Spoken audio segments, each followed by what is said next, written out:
Hello and welcome to the Old Man Orange Podcast. I'm Spencer Scott Holmes and I got super special guest Jack Foster back again to talk more movies, comic books, and all the fun stuff that we love to just reminiscent about. But Jack, how are you doing right now? You know what? I filled with regret because I did not put Jack Foster fan favorite in the. That's okay. You're a former unicorn. You used to take care of the forest and everything like that. And then I guess obviously you gave up that title, and we've seen how things have gone since then. No. Once I discovered the beautiful taste of Twinkies, there was no going back. No going back to the forest for me.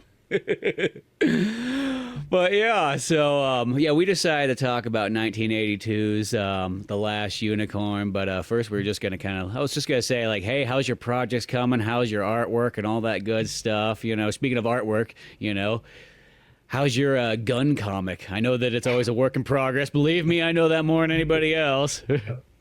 I think this is I believe this is either our second or third episode in which I have said, "Oh man, almost done with 7 and the reissues, and they are so close to being released." So I will not turn this podcast into a den of lies.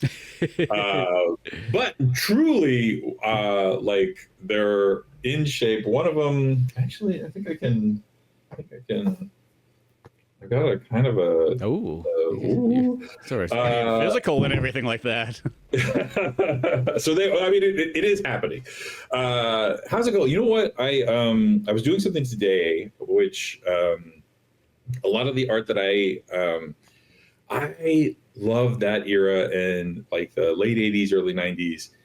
When like Dave McKean, Bill Sienkiewicz, a lot of those like really fine artists, comic book artists, would incorporate like collage and real objects into their, there'd be like a drawing and a little bit of cut up lace, and then like maybe nails or something like that, and they would just incorporate real world objects and make these, this collages.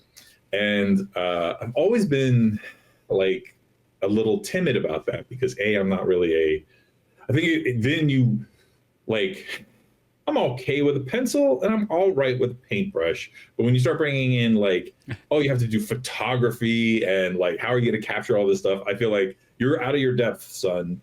Keep it reined in where you feel strong.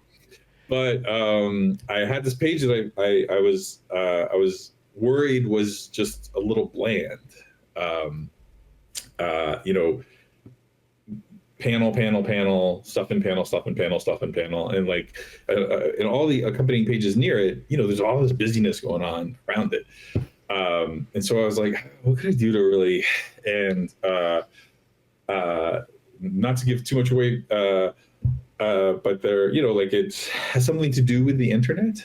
And I was like, what if you brought in, some cables and some coaxials and just incorporated some like, like of that sort of like, real world objects into the art. And I've been circling this for months. Oh, you know what? This is a great story. So I'm going to go all balls in on it.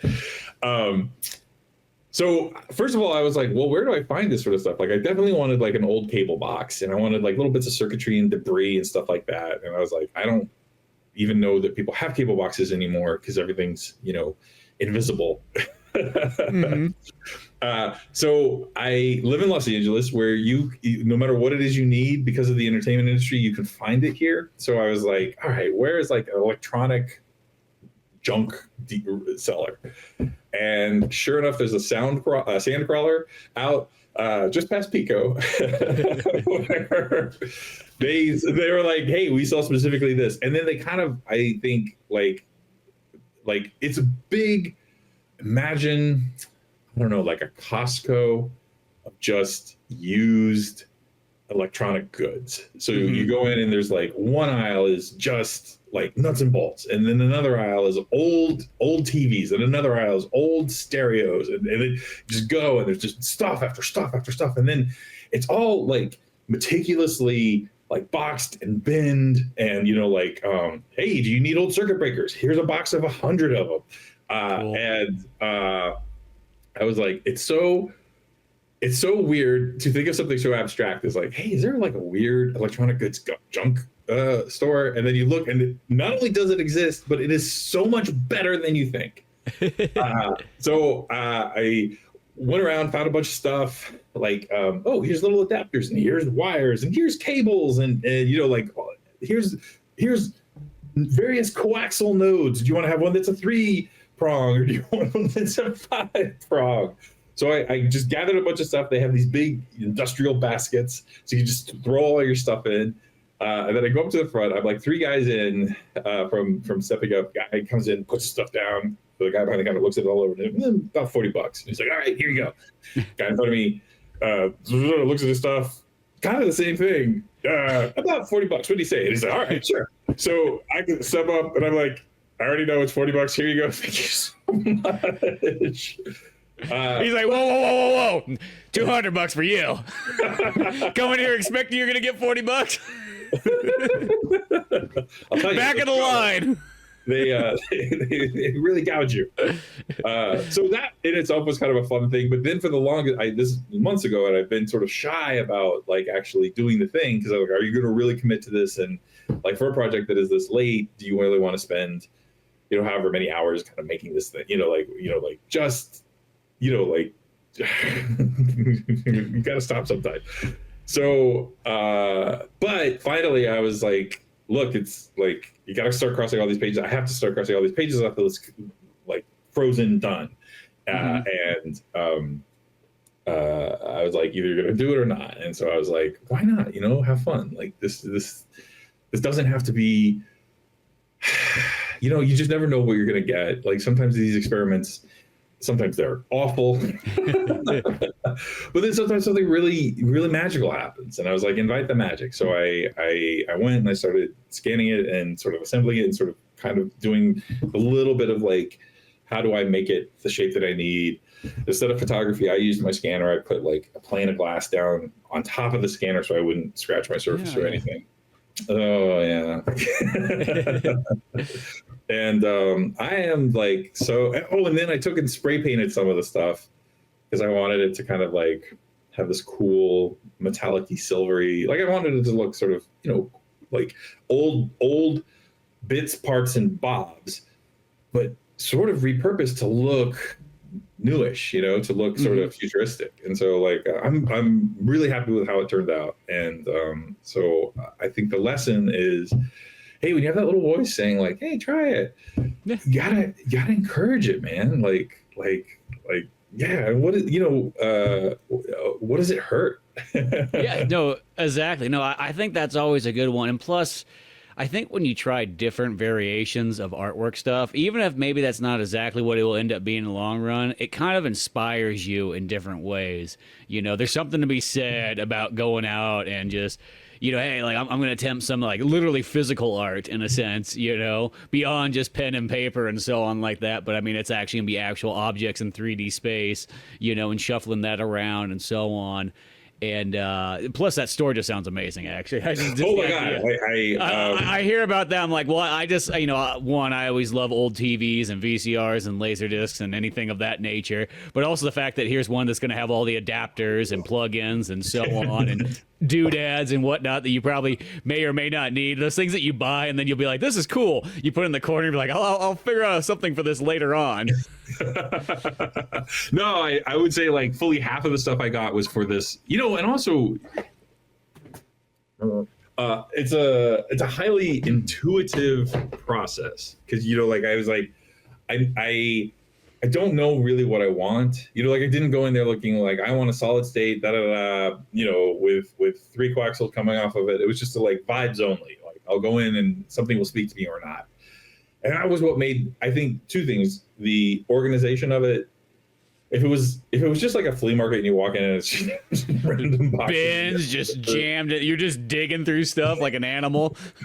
I think it would have been like slightly less exciting results. But because like it was so organized, and then when I was truly when I was walking down the aisles and just sort of like things I hadn't even thought of that are fantastic, I was like, I'm such an idiot. Of course, like people are like scratch building stuff for like I would say like everything from like school films or independent movies where they're like, like, hey, like let's make this scientific bar or science fiction-y bar, but your budget is $900 versus I have heard that some of the, like, you see some of those old Star Wars props and they're just found items reassembled and scratch built. So I think oh, of course, like these people have been doing this for years and are doing this constantly. So of course, like it's a white space in the market. Hey, just have a place where people can go and get all these things. And then past all the sort of stuff that they were selling, there was a section of like rentals, and these were like big pieces from previous time, like weird gear, applause signs, just stuff from like, across a wide variety of just, if it was something you plugged in and used, they've got it. Yeah. And then like weird equipment and stuff that like, oh my gosh, yeah, I don't even know you could find a flux capacitor there. Like, yeah, you probably could. Yeah, I bet you at least find the pieces that it makes it, or what makes it what it looks like. Yeah, I know, right?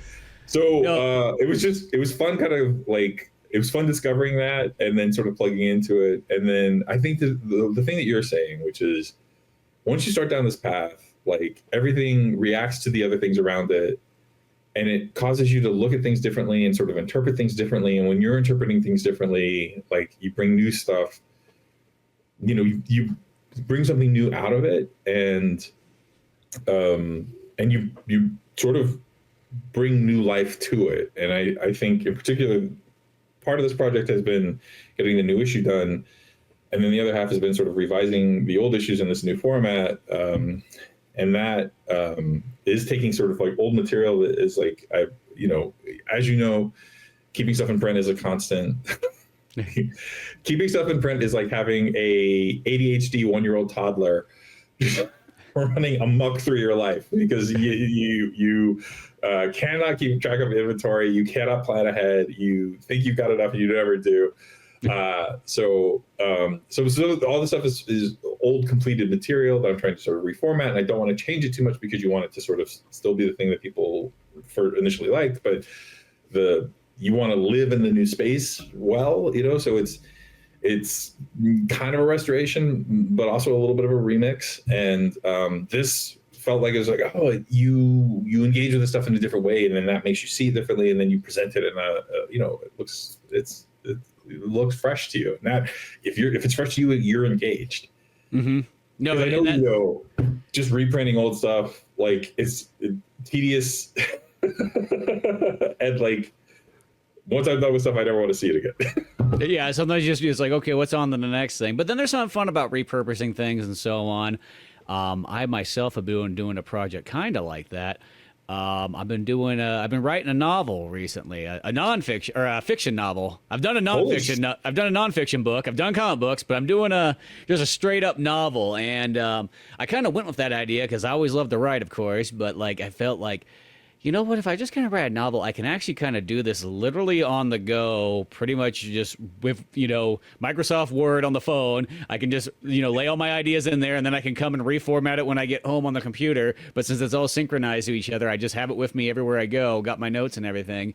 And so what I did is I took a old like short film that I made and just said like, you know what, I'll just expand this into a novel. I literally had this on my last trip down to Los Angeles as I was going down to Disneyland to visit my buddy Cisco for his birthday. And we were going to hang out there. Cisco. Yeah, he had his birthday on May 21st. But we went down there and everything like that. And as I was driving down, on a long drive, you start to get good ideas, and so on. Like, yes. I'm like, you know what? I've always said I want to sit down and write a novel. I'm like, well, why don't I just do it. I'll just use that story because, in a sense, it's a good practice one because it's not like I guess one of those ones. It's like you're sort of just taking an old idea that you already kind of made something of, but then it's like it was all of a a 5-minute film. It's like, well, what if I just took that and just turned that into a full-on fledged novel, and I could just kind of figure everything out in this one, and then I don't feel like I'm at least with some of my other like ideas and so on like that. I can kind of at least get that game plan and like know what it's like to kind of write a novel first and foremost, and then jump into something else. And I just want to do it in that 007 length or whatever, that like shy of 200 pages. Technically, I guess that's what a novella is. I didn't put two and two together that that's what that was, or what all those pulp ones are from back in the day. But I always thought that was kind of the cool length. It was just those like short little novels and whatnot. So I'm going for that style, and it's kind of fun. It's different, kind of cool thing about just writing a novel is like it's like you have one job. You just write and then write some Yes. read and then write again. It's not like you're switching gears all the time and going like, okay, I was writing and now I'm penciling and now I'm inking, but now I'm going back to lettering and so on like that, and jumping from everything and formatting, all that kind of stuff. It's really just like, it's like, there's programs nowadays that just kind of format it for you. So you just like throw your pages in there from Word and it's like, boom, boom, there it is, so they don't really have to be like, it's not like a screenplay where there was a period of time where like you had to have that proper like formatting and so on like that. And I always wondered, so it's like, I'm like, that must have been such a pain to set that up for your typewriter. I mean, you probably had to make a typewriter where it was stuck in that kind of format and you couldn't like go back and forth easily because they have just the different indentation or what you trying to say there? Just the lineup of how everything is going down the page and so on like that. No, you were right. The indentation. Yeah, indication. Yeah, there we go. I remember there was one time when I got like, I remember there was a program back then they called Celtex, and it was a free one and it just everything was formatted in screenplay style. And I remember getting this, just going from like doing screenplays in Word and so on like that, where you kind of had to makeshift it to work. And this thing, it's just like it automatically did it all. And I remember like I was like one night by myself writing a script. I'm like, boy, I don't think I've ever been so excited about a word processor program in my life. Sadly, that program's not free anymore. Just like anything, they're like, you know what? We had a free program, but what'd be better is if we can get $20 a month out of these guys now. For a monthly subscription. Yeah, I'm like, you can't do a monthly subscription on a screenwriting program. Like, it's too. Yeah, I sell it for $100 for like a one and done deal, but geez, don't do it like $20. It's like it's not worth that. I had an old Olevity manual typewriter. There were word processors back then, of course. But like it was a Christmas. We'll get to this in the last unicorn story. But as a kid, as a young boy, had ambitions of being a writer, and like my Christmas present. Oh my God, world's saddest boy. My Christmas present, that one year was like, oh, I want a typewriter. Somebody please inject some fun into this child. But I got one, and they did have a complicated tab system. So you could program the tabs to be like, like if you hit this sort of like, it was like a little pressure button. It would go to the, character indentation. And then you could have another one set that would be like the description indentation. And so like you could, I think like not long after that, I think a few years after that, I got an actual word processor. And then all that stuff is sort of like a lot easier. And then, this is all sort of, this is when Word 1 or Word Perfect, as they called it back then. This is when Word 1 comes out, and like suddenly like all the stuff is like the universe at your fingertips. But no, you could. I have so many questions. How? First of all, what this sounds like? This sounds like novelization of the movie. Is like you're doing the. Did we talk about Gremlins? I don't believe so. Because there's a really fun novelization of Gremlins that adds some details, including apparently they're aliens. And just adds a bunch of extra, injects a bunch of other stuff in. So a thing that I am kind of like, this is not my idea. This is Rick Moody, the author Rick Moody, wrote a book. I think it's called Four Fingers of Death or Four Fingers of Darkness. It's Four Fingers of something. Mm-hmm. And it was, the premise of the novel was that it was the novelization of this movie that hadn't been made. And the writer is like a frustrated writer and tried to inject a lot of his own sort of stuff into around the edges of the story that he has to kind of tell. So the idea of a person trying to write a novelization of something is a concept I'm so fully in love with. And I think you could take it either way. Like you can write a novelization of an existing thing, particularly something that wouldn't normally have a novelization. Mm-hmm. Like I think Requiem for a Dream is such a great. And then the other thing is you could make a novelization of a thing that doesn't exist, and that is kind of like, both of them are there's fun to be had in both of them. So just that whole genre, I think, is kind of amazing. And then in addition to that, the guys who people, I shouldn't say guys, who got tasked to do these things were frequently like, when we talk about the pulp writers and these people who were like writing in the like word per minute economy or dollar per word economy. Yep. You know, like there's a tone to, so like I think Philip Jose Farber is a great example. There's a tone to their writing that is sort of like it's pulp, right? It's like it's completely readable, but also batshit, you know. Yeah, it's like doing a screenplay and really only doing maybe like 2 drafts and calling it good. Don't think too hard on it. Just go through it and everything like that. You know, even as you mentioned, just like those novelizations, I love that time period where like there used to be a novelization of like all kinds of movies, because one, yeah, it did give you a lot of extra details. Sometimes they pulled stuff from the original script, so you get maybe like deleted scenes in a sense in there. Yeah. The other big one that I think that people kind of forgot of like what the major importance of a novelization was back in the day is that it kind of made up for that year period between cinema to home video that you had to wait around, but you wanted to see the movie again. Well, guess what? You can read it. And or if you happen to want to see a rated R movie but you were a little bit too young for it, that's okay. Nobody's going to stop you from buying a book. Hey kid, what you reading? Body Heat. That's always my favorite thing about a book is books are always, especially like you could just pretty much pick up any book of any kind of major movie, and it's like the book's always like the hard R version of it. But since it's a book, nobody questions it. Be like, it's okay. Little Billy's coming in. He's reading. It doesn't matter what it is. Whatever he wants, go for it. As a kid, I was so in love with Star Wars, and my mom, I think she belonged to a book club, and so frequently they would put these book club versions, like of the novelizations out. And I remember reading all of them, and there were there's lore. I mean, now we're in a different time when you have Wikipedia, but travel back in your minds. Let's all get into the mental time machine and travel back. And it's 1979. Let's say it's like 1982 or 83.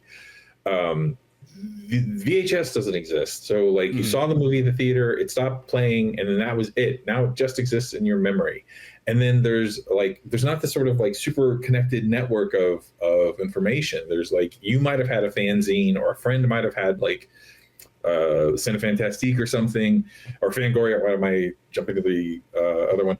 And you read one article, or there's maybe they read a blurb in People, there's little snippets here and there. And then George Lucas had, for the longest time, we believed that there was this huge 12 or 9-part story, and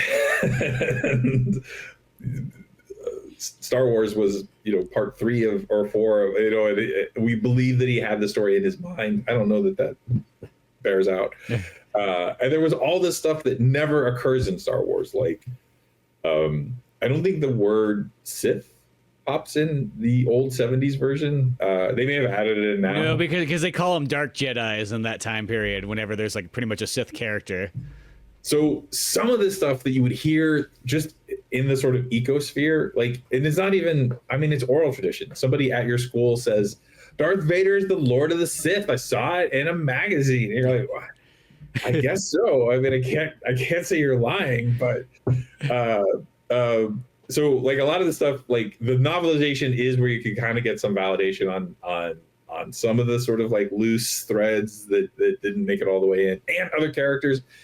I might be wrong. I don't think what's his name, Biggs is in it. I am fairly certain, because there's a little extended part in Tatooine where you get a kind of a more full picture. You know what? This isn't a Star Wars podcast.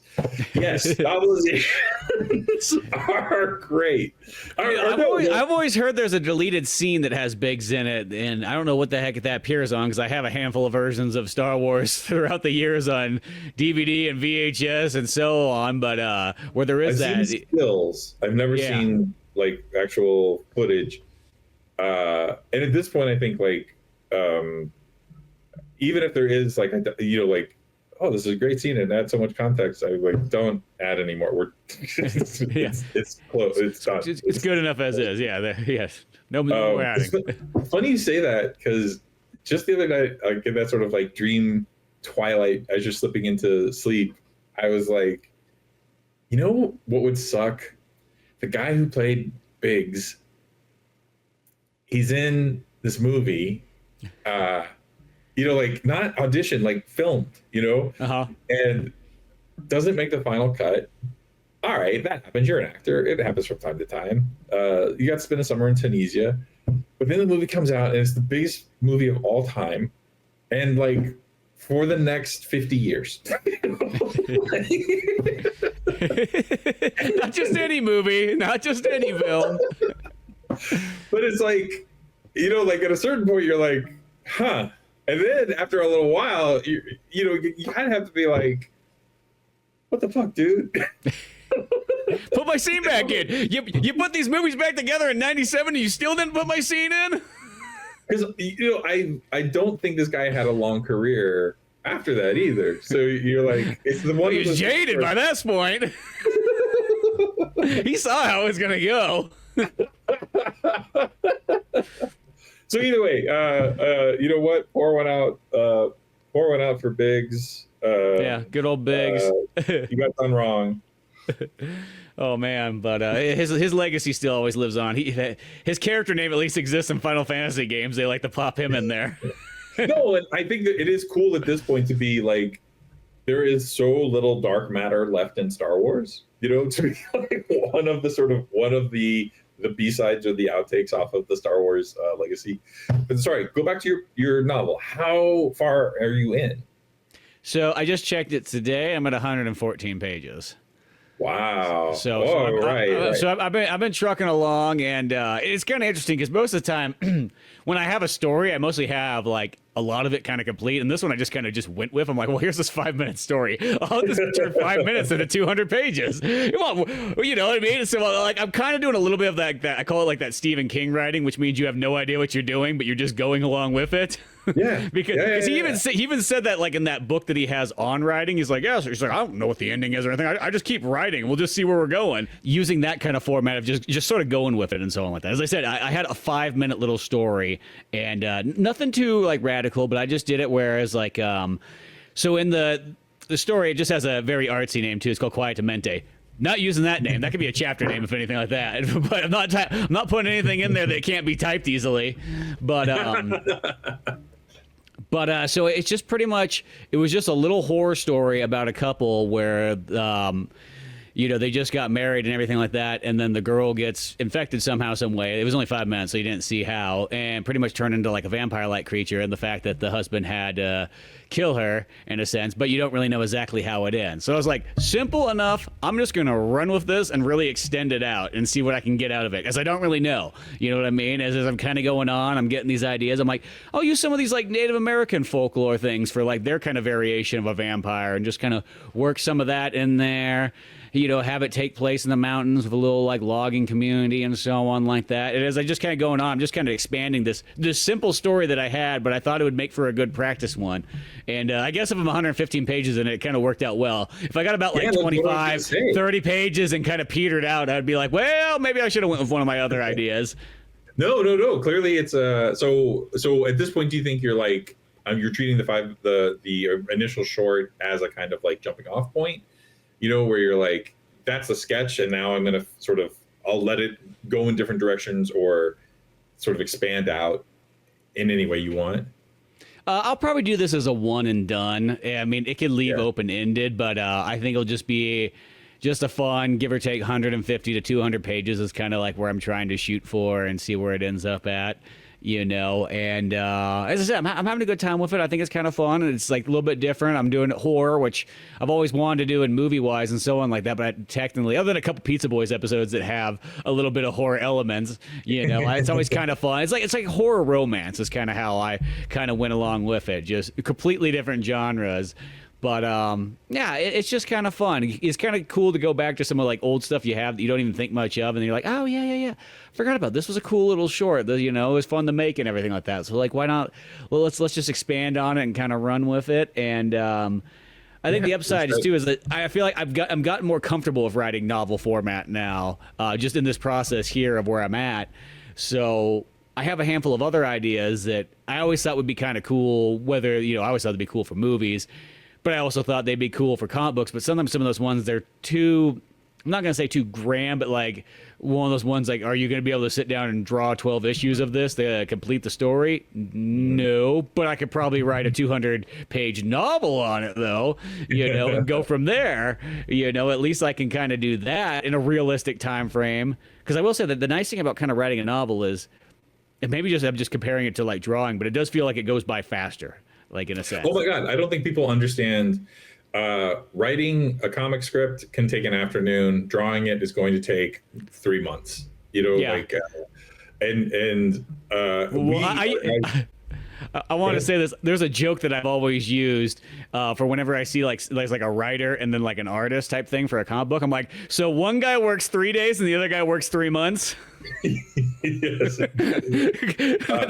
That's always literally what it is. Because like, let's be honest, like the script part is like, and that's the thing is when people kind of sometimes they'll come up to you and they're like, man, I got this great script idea and so on like that. I'm like, that's the easy fun part. Like, come draw. That's literally going into the depths of like, you know, like the trench warfare, you know, of getting the project done. And this isn't the writers versus artists discourse, because I think No, because I think we are both, so we can speak to this because I do both, you do both. You sit down and write it, so you know how long that takes. And I'm lying when I say it's an afternoon. Of course, everything, you know, like some parts are easy and sometimes you have to go back over and like you mentioned drafts, and I don't think people understand. Wouldn't it be nice to sit down and write something and that's it? Well, mostly for me, my writing style always has been is that I'll sit there and I'll think about an idea for maybe even months, if not longer, and I'll continuously write notes, and then when I go to sit down to write it, I mostly can knock the script out like literally in just a couple of days. Because it's all up here. Yeah, because it's like you let it simmer for so long and you thought about it for so long that when you go to write it, it's like, you know, especially if it's just like a 25-page give or take, you know, script for a comic book, it's like, yeah, I sometimes you can put that out in a, you know, 1 or 2 days because you already just kind of knew it from that point on. You know, it built up to that. I think that's what happens. Like you'll see a writer get. I think this is happening to Dennis Camp, the guy who's doing Absolute Martian Manhunter from DC. If you've been following it, I really enjoyed it. But he's a guy that I was sleeping on. I didn't really know much of his work, and then it went from like, there's this one book I know of his to like he's on 7 or 8 books right now. But you see this happen time and time again, where a writer will sort of like get promoted, and suddenly like if you get an opportunity, you want to take those opportunities and get the most out of them. But I think people get pushed out of that process that you're talking about, which is the sort of like the nice gestation period where the ideas kind of all simmer. And, you know, a metaphor that I use that I like, I always think it's like when I have a story, there's like a piece of fly paper that I put out. And just over the next couple of months while I'm working on it, stuff sticks to it. And some of the stuff is sort of part of the story, you know, like, oh, that's a cool name. That'll be a great name for a ship. Mm-hmm. But then other stuff is just sort of like, oh, this is something I'm kind of interested in. You know, this is a thing that I'm sort of like my fancy has been taken by lately. And all that stuff, like, you know, you lay the strip of flypaper out, you're like, there's all this really interesting stuff that you can all go into it. Then I think you can read, I think what happens frequently is that like you get tapped for a bunch of things, you don't say no to anything, and then suddenly you're in a different form of process, which is like you have to literally eat what you're killing, or kill what you're eating.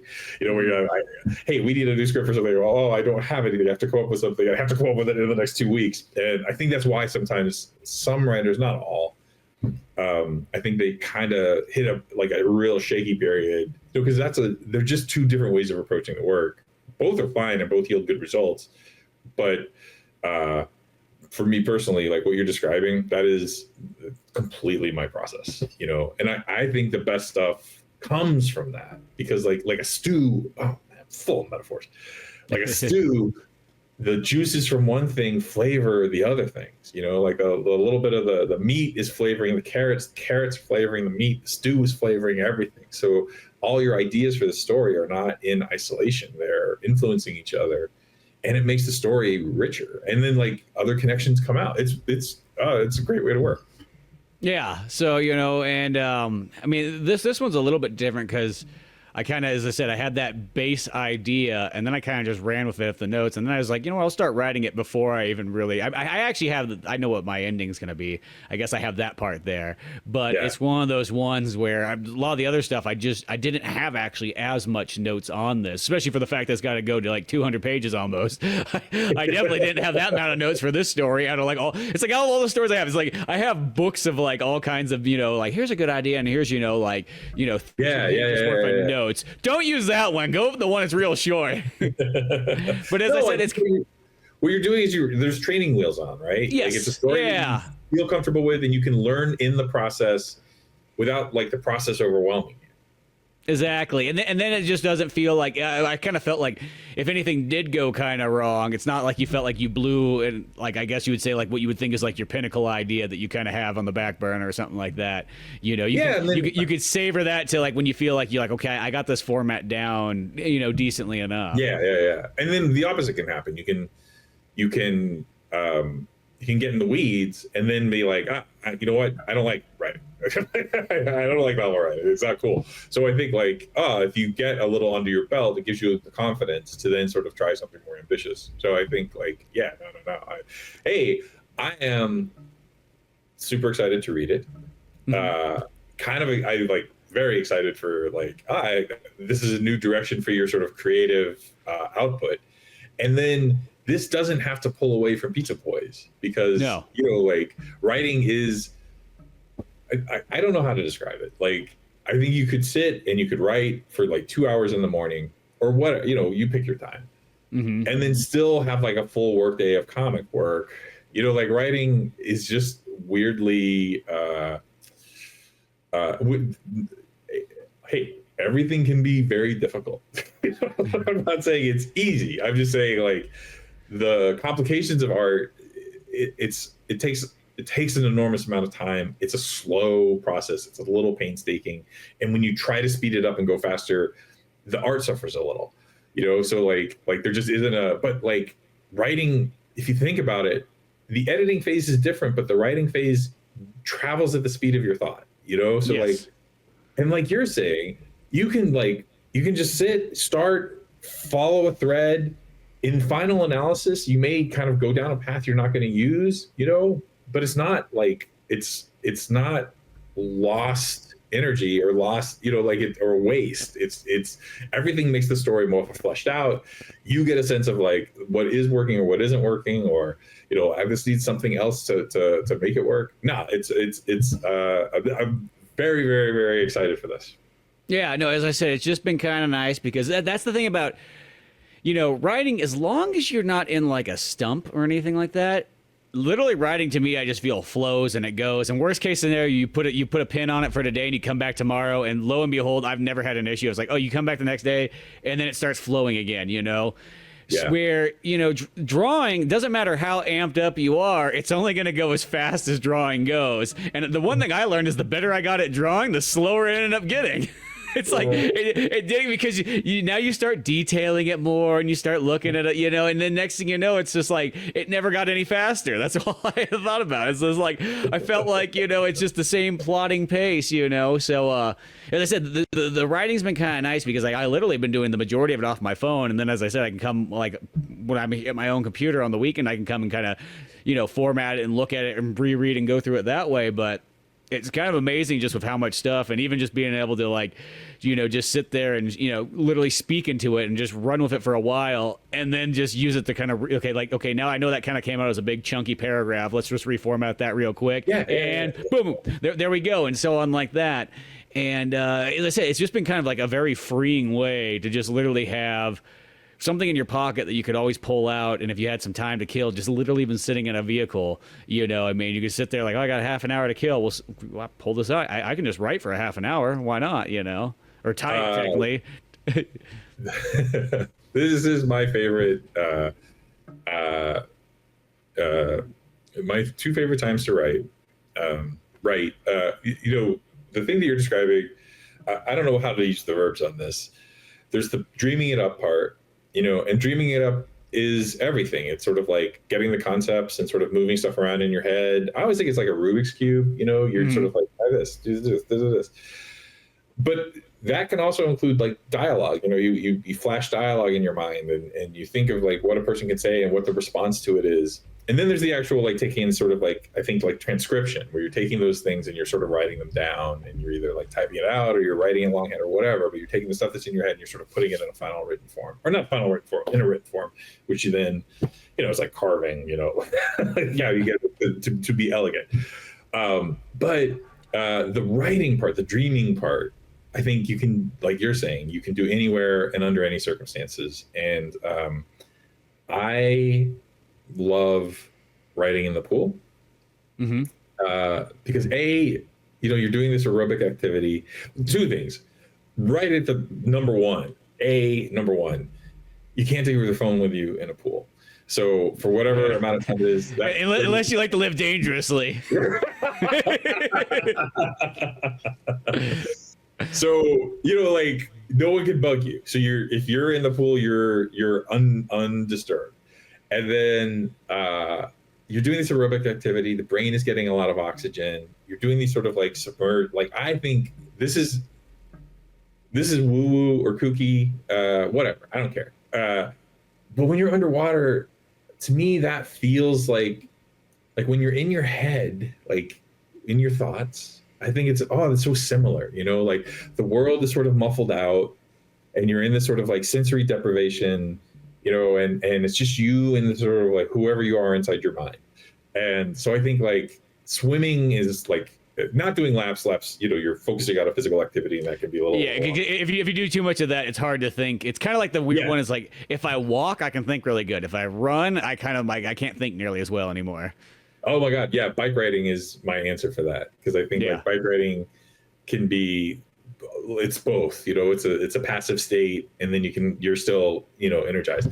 But so you're in your head, and then you're underwater, which is a place that feels like, in your head. And like, I just love like what I would do. My old apartment had a nice pool, heated, so it wasn't freezing. So I'd spend the morning working on stuff. I would sort of look at the page that I was going to work on. I would jump in the pool for like half an hour, 45 minutes. And then I would like work out all the dialogue and work out like, how are you going to have these sort of like scene transitions and things? And this is like, I think in the, I call them credits. What do you got? In the back matter of that issue, I was like, this issue was written in the pool. Cause like, I really think that like, those places where and then right before you go to bed, like sometimes when I'm just in bed, I like to like, I like to workshop stuff. I take like, I have 3 paragraphs worth of material, and I have 3 tiny panels. So how do you reduce this stuff down, and how do you change the syntax so that you're getting as much across as you need, but you can cut all the fat out of it, and it doesn't feel like it's, it doesn't feel like exposition. And I think that's a good time to just sort of like, because also you're drifting off into sleep, like, what are you going to do anyway? What? Yeah, exactly. You got these ideas flowing and whatnot like that. And I get some good stuff that way. Yeah, no, and that's the thing. And it makes sense, though, because I remember when I was a kid, I used to have like a hot tub at the house that was just there for like ever. It wasn't anything like exotic, but it was just like one of those like standing, like more simple ones like that. And I think it's that thing of like, like my parents bought it, like, oh, we're going to use this, and then never really did. So just me and my friends would just hang out there. But that almost felt like I called it like the business meetings. You'd go out there and you'd talk movies and so on like that, and you felt relaxed and everything like that. And you're looking at the stars and whatnot. And I was like, yeah, it was great, until that thing kind of finally like, wore itself out and so on like that. But, the pool kind of reminds me like it would be like the similar concept of that, where it's just something about just the water, the calmness, the simpleness, No, and everybody has their own version, right? Like you were saying, like I don't advise doing it in the car while you're driving, but like I mean, everyone. The worst part, a lot of times I have great ideas in the car when I'm driving, and then you're like, damn it, I gotta pull on over somewhere and write this down. I mean, that's how I got that idea to do the novel. I was literally driving down to Los Angeles, and guess what popped in my mind, Yeah. And I literally, when I pulled over for gas, I sat down and I wrote like 3 pages of notes real quick. Oh, you know what? I think we are the same on this. You know where I heard this? I heard this thing that I'm about to say from the Goo Goo Dolls. The band from the 90s. Not in person. I just saw an interview with them. But the guy from the Goo Goo Dolls, they had a great, or whatever, your mileage may vary. They had their first album that was successful. I think it was the first. I don't know the history. Yeah. And then the second one, they were like, it took a little time to make, and they were like, it was a little bit of the sophomore slump. And the guy, the lead singer, was like, yeah, we did the first album, it was a success, and then like there's a lot of pressure, and I had writer's block. He's like, the thing about writer's block is it's not that writer's block is a lack of ideas, or you can't come up with anything. Writer's block is you hate everything you do, you hate everything you come up with, you hate every song you write, you hate everything. And I was always like, and not to jinx myself, I hope this doesn't turn out to not be true, but like I think like you, the problem has never been I don't have enough ideas. I am truly like Smaug sitting on a hoard of ideas that I will not live long enough to just do. Diving into them and swimming through them like Scrooge McDuck. Which doesn't include the new ones because you're constantly making them. But I do have writer's block in the sense that like I go through phases where I just hate this. I'm not executing this well. I'm not. I think like this is. I don't know if this is true. A thing that I have heard about Michelangelo is, like he would see the thing in the marble and he would just carve away everything that wasn't the thing that he saw. Mm-hmm.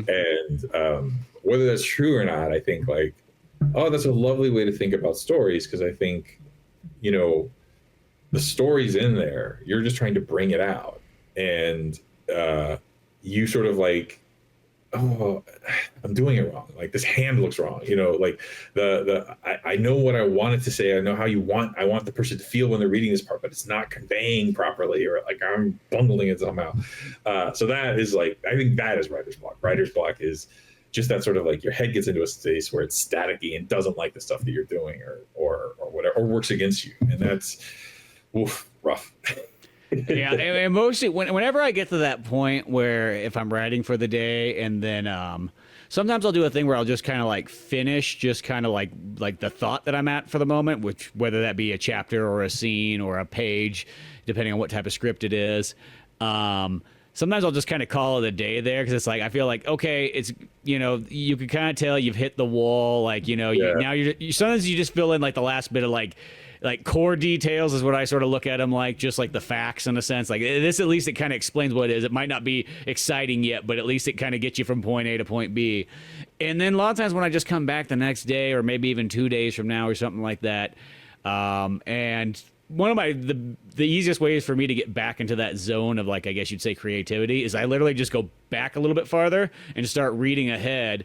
And just in the process, well, I'm not doing anything but reading. I'm not writing yet. I'm just reading. And then all of a sudden, I could add a little line right there. Yeah. And then next thing you know, you after that 20-minute phase of working into it, you get back into the creative zone, and then by the time you get back to where you left off at, you're kind of ready to rock and roll again, and then and then you're good to go for another hour or two, or whatever it takes. Mostly about 1 or 2 hours, I kind of feel, is about it, and then you kind of peter out. It's kind of like with drawing. I think I got about 2 to 4 hours, and then it sort of like peters out. Like you almost, it's best you take a little bit of a break and come back to it, you know.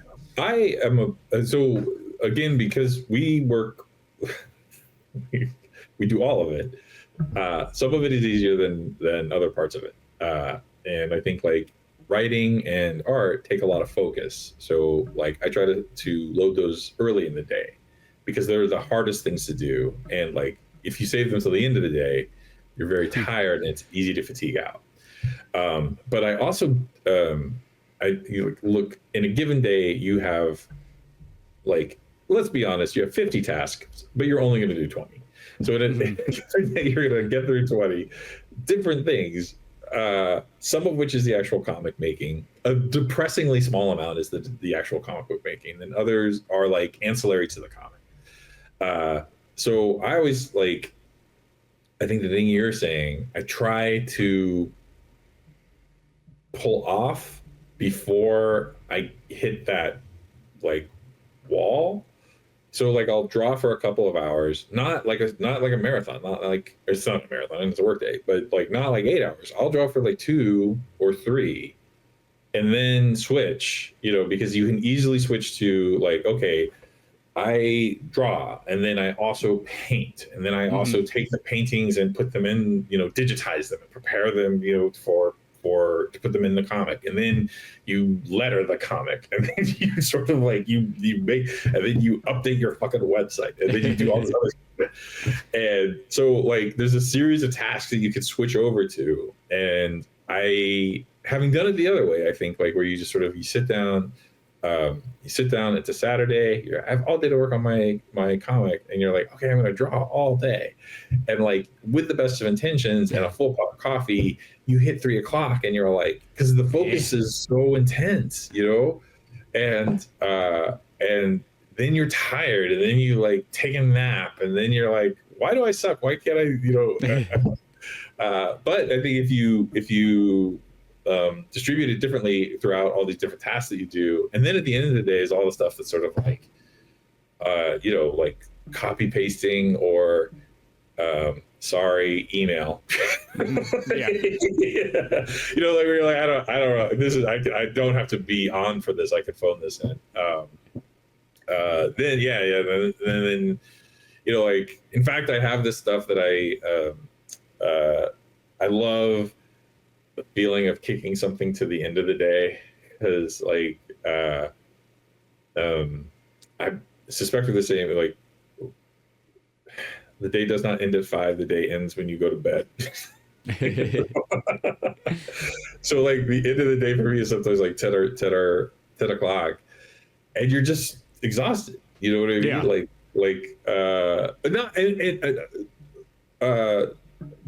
Not a complaint, and then you know like you know like you're doing all this stuff, and it's a privilege to do, and nothing makes me happier, and it's the thing I want to do with my life, but you know like it's draining.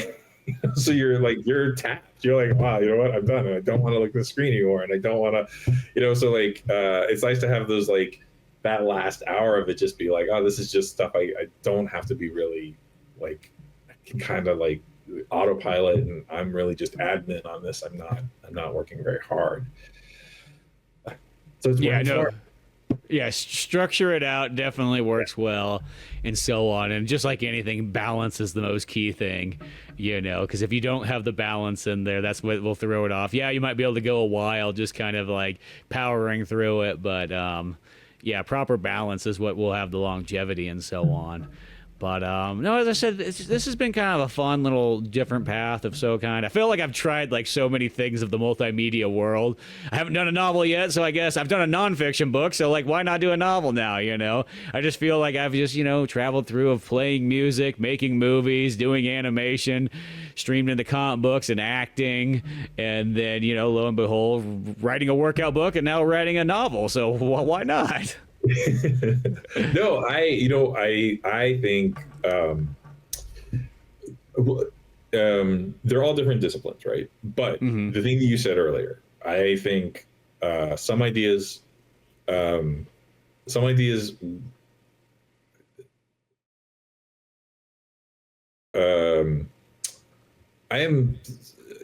I've written a few screenplays. We all have, you know what I mean? Like, I wrote a lot of poetry. I have never tackled, like, I've always, something about a novel that just seems very intimidating to me. I don't know why. It's something about, like, it's just so big, and I think, like, all these things I do are small, kind of discrete units, and they feel so big. The idea of a novel just seems so big. But I've written a few short stories, and, like, I think dabbled in, I won't say dabble. I was interested in these things and attempted them and did them. So now when I get an idea, I do kind of you go through the sort of roulette of, is this a comic? Is this a story? Is this a poem? What is this? You know, and I think I think none of this is meant to disrespect any writers or any creative. None of this is, you know. But I think if you can write a comic, like, it's a different format, but you can, like, what do you do when you write a comic? It's not like everybody's born with this information. You sort of have an idea and you figure it out. And like, oh, hey, there's formatting ways that you can do it. Not everybody has to follow the same one. But and also with a screenplay, like the truth of the matter is, like, you can do it, you know, scripts or however they, you know, what is it? Well, it's like, you know, there's the handful of different formats, but at the end of the day, let's be, you know, whether you have play format, whether you have screenplay format, you know, and so on. Like, but let's be honest, for the most part, you know, people are generally going to figure it out. If you put this character A says this line here, then does this action, and it's all, as long as it's nicely split up, you know, for the most part, you know, there's always that point where you're like, I remember, like, I felt like I would always be, I'm like, even if it's only like 2 people are seeing the screenplay, I want it to be in the most proper format possible, just so I'm always in practice. That was always my thing about doing that. I'm like, I wanted to make sure that it was where, like, you know, I had, like, well, my buddy Ryan, he would just write a screenplay. I'd be like, whatever, this is a program I have, it has no formatting in it, but here you go. And realistically, the way he did it was totally fine. There was nothing wrong with that. You know, I just felt that if you turned that into somebody at some point when you had to do it one of these days, yeah, you'd want to be like, oh, at least they know what formatting is. No, you know what? This is the know the rules before you break them thing. You know, like, if you do it correctly the first time, or not the first, if you do it correctly, then you know you can play with it a little. But I think, like, at the end of the day, like it's just, so I think, like, I think I don't know that the walls between these things are that high. Which is not to say, like, look, a form of, I'm not an essayist, and I have tried a couple of times to just sort of, like, present something nonfiction in a nonfiction way, and was like, I don't really know how to do this. I don't have an intuitive way to kind of follow, you know. So, like, I'm not saying that every form of writing is the same, or if you're good at one, you're automatically good at the other. I just be like, hey, comic writing it's an imaginative adventure, and so is a lot of regular writing, or prose writing, I shouldn't, and so, you know, also, so is script writing, and so is poetry. You know, like, I think they you know, like, they're all fed from the same well. So if you can do one, you can do another. It's just formatting. And the one that I kind of realize is, like, especially when you look at novels, is like, nobody writes the same. There really is no rhyme or reason to how you do a novel for the most part. I mean, there's your core grammar type things, but beyond that, it's like, it's kind of amazing when you just actually sit down and look at, like, 10 different novels, and you go, wow, it's it's not like screenplay format where, like, it doesn't matter, you can pull up 10 screenplays and they all look like they all came from the same person almost, just by, like, the formatting of them, but not the other way around, you know. And the simple thing I've always thought, this goes with, like, any stories, as long as it's clear and it makes sense to the reader and it doesn't drag, that's really all you have to get across. Everything else is going to just be what your story is and so on, like that. But as long as they understand what's going on and you don't confuse them by the way that you've either wrote or drew or whatever, you know, that's the main thing. As long as nobody's getting confused, unless that's, like, what you're going for, is to be confused, like, but that's knowing the rules and breaking them, then, in a sense. I got a fortune cookie once that said, I wish I could. Sorry, I tried to pull it up. I don't know if I have it. It used to be my No, I don't. I don't want to waste your time looking for it. It was like the four rules of writing, of good writing, are clarity, brevity.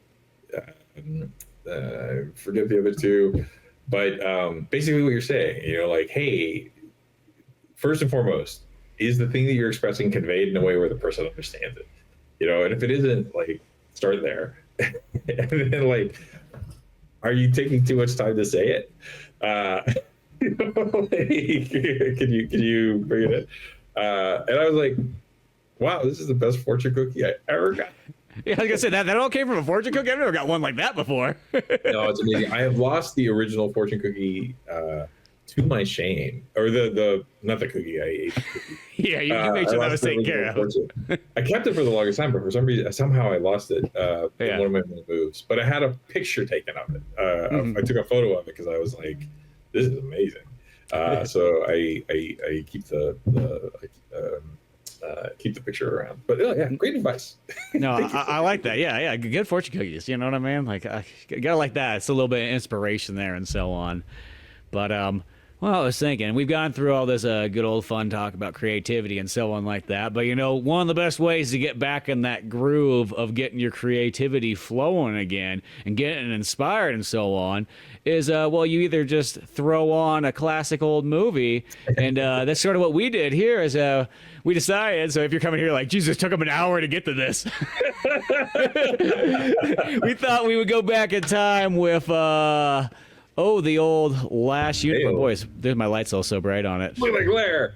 Yeah, there we go. There it is.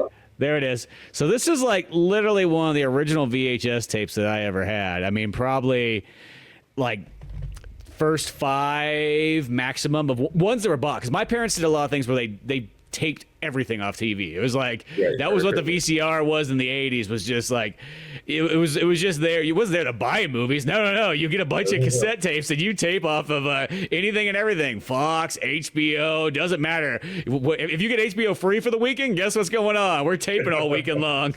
So I had my family too. They were taping the history of television 1 hour at a time. Literally, and it's ironic because like some of those tapes nowadays too, it's like they're so sought after anymore, especially if you leave them with the commercials and everything like that, just because they're just fueled with nostalgia. And sometimes that's the only way that certain things are recorded, especially just in between stuff that popped up between shows and so on. But I have a few of those, and I had many of them when I was also, and I mean, I had a bunch. At a certain point got rid of them consciously because as cool as some of them would have been, like, oh, it's neat to see. At a certain point, a lot of them were just various clips of Cinemax After Dark. It would be like, oh, here's a cool talk show with a writer I like, and then it would be like saxophone music.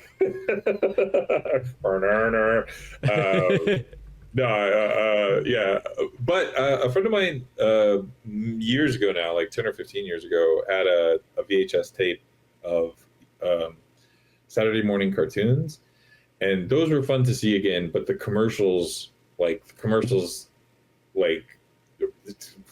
hurt my heart just because I was like, oh my god, I remember this. I mean, just fantastic. Not hurt my heart. It was just like, I know what you mean though. It's a time travel trip because really it sounds weird. Like movies, like yes, they do show the era, the time period, but commercials take you back specifically to not only like a certain year, but you could almost go like a certain like season, and exactly kind of where you were. Like that's something about commercials that are so interesting is because they so are of the moment. Where a movie, in a sense, is kind of like 6 years in the making by the time it kind of comes out. So it's almost like half a decade is what's incorporated into a movie. But a commercial, it's like that could have been thought up of just a week ago, and it's made, put out, and here we go.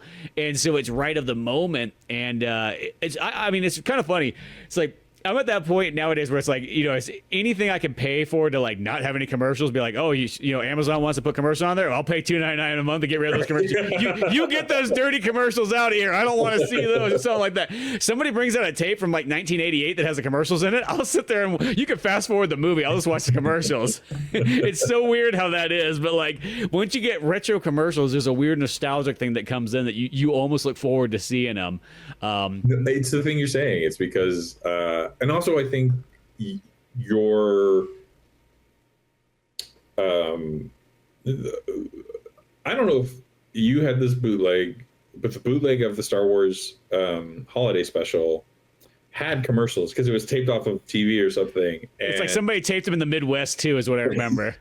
We secretly replaced their Folgers coffee with, so you're expecting your emotional response to the Star Wars special, you're expecting because you kind of, but the commercials you're not. So they really just like, and it's stuff that like, if you've seen it, is sort of like just buried way back. And it's so neat to have it sort of activated. It's a pleasure. Yeah, well, me and my buddy Wes, who I do the Via VHS podcast with, on one of our shows, maybe a couple of years ago by now, but we did one where he pretty much got a block of commercials from his local TV station in North Carolina, and then I got a block of commercials from my local station in Sacramento, in a sense. And then we literally just watched like a half an hour of each one of those, and we just sort of did commentary. Like we'd watch the commercial, and then we'd talk about it, then watch the next commercial, and then talk about it. And it was real fun because, some of the ones I'd recognize even on, his side and stuff, they were nationwide, but then you'd have your very unique ones like car dealerships and so on like Always. That. It's the weirdest thing how you have such a relation like the car dealership. You're like, oh, I remember that one. 1992. Great car commercial. Car dealerships and furniture stores. I think that furniture stores are like it's always like some guy who is like one step away from community theater. He's clearly a frustrated actor or singer. He's one step away from it. Feels like losing his job at the same time too. If I don't make a sale, No, crazy Eddie, don't jump. So yeah, 'cause those are always fun. But going back to Last Unicorn, here was one of the few like official VHSs that I had, and it was always kind of just a special one to me. Just the look, the feel, that soundtrack in there, a real time traveling trip. But it's like when we were talking about this beforehand on what to do for a podcast, and then I kind of just saw that pop on there, and then you were like, dude, Last Unicorn, and I was like, I haven't watched this. Almost probably since watching it on VHS. I don't think I ever watched it ever in a DVD incarnation or anything else. So it's been probably 20 plus years maybe since I last saw it. So it was very fresh watch for me, even though I did kind of remember some parts and so on like that. It was definitely like watching it kind of over again. So when you mention this, first of all, sidebar, how funny that our last episode was a Rankin Bass joint. Yep. I thought about that as the credits were rolling. That was the first thing I was like, "Oh yeah, I forgot this is a Rankin Bass movie." So we're just doing the Rankin Bass podcast. Yeah, I know. We're working through their oeuvre. So when you mentioned this, I was like, I love this movie, and I wonder if your experience is the same. Saw it as a kid, saw it in real time when it came out. Did not see it at the theater. I have a funny story about that.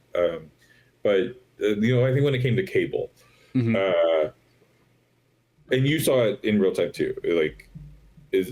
I saw it technically in VHS probably. Well, yeah, I mean, like 10 years past its release, Oh, so. Okay. Did you see it when you were a kid?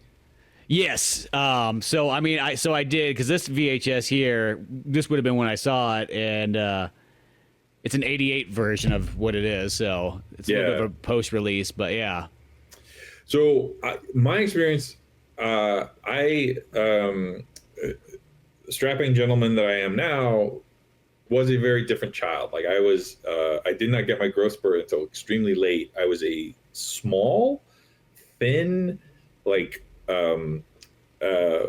Very effeminate little boy, and did nothing. Made no argument that So I had a stuffed purple dragon named Amethyst that and I was like, as a kid, I wanted to be a writer. I was always, I was writing stuff, and I had this series of books that I wanted to write about these dragons that were. I think I had it wrong in my head. I think I thought of dragons like dinosaurs, that they were sort of like they lived in the past, so they were time displaced in modern times, and this kid was helping, and they were solving mysteries and things like that.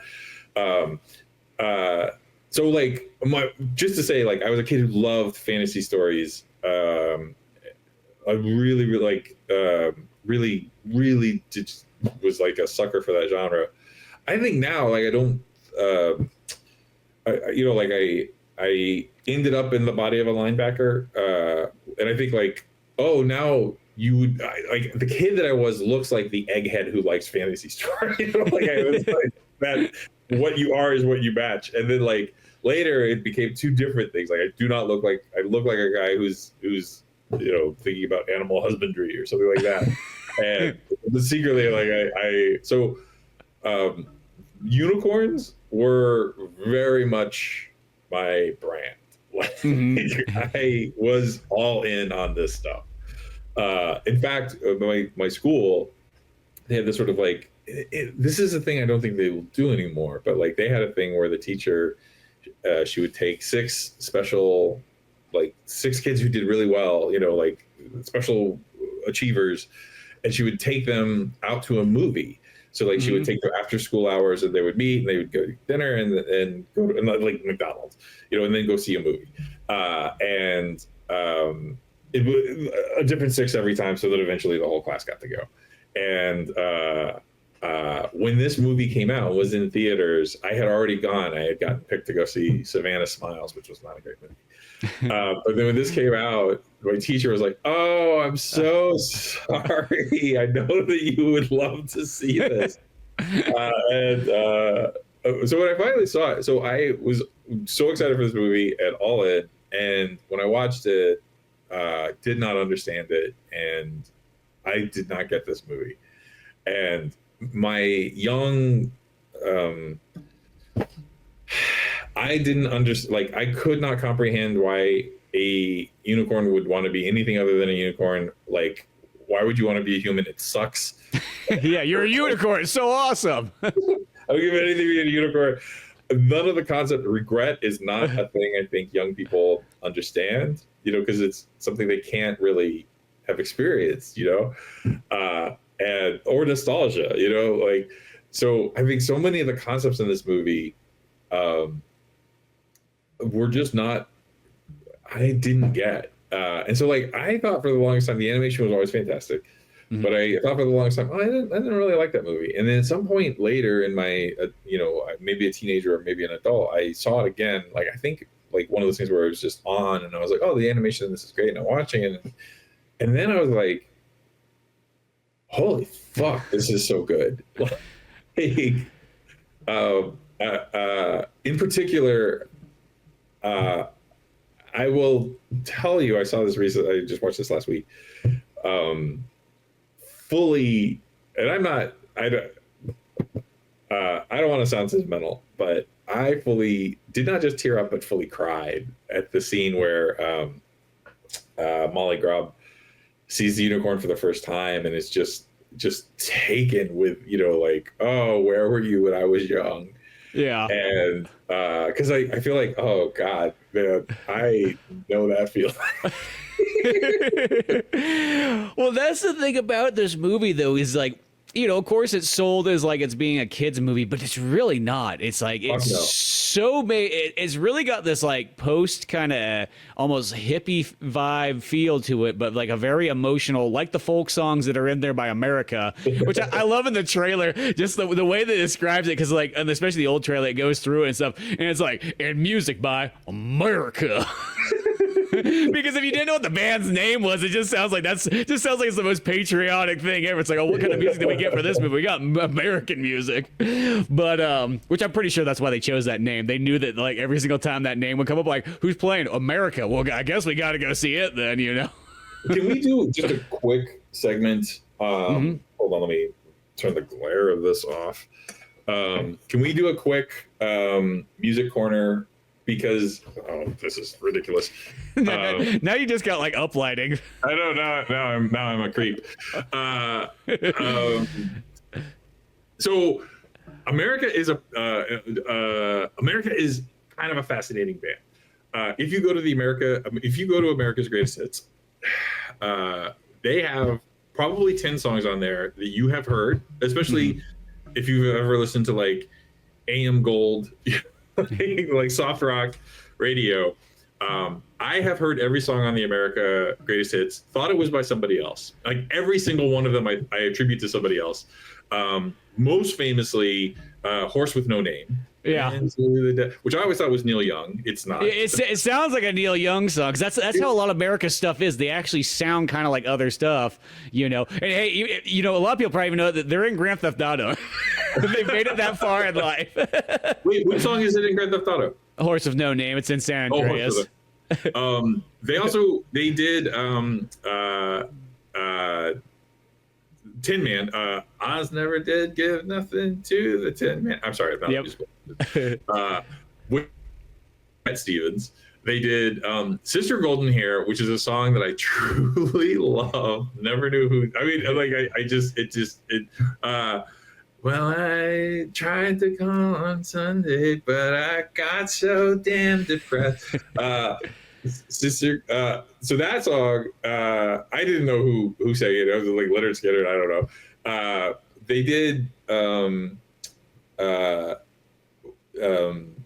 What's the one? It's got this like little guitar intro. Oh, Ventura Freeway.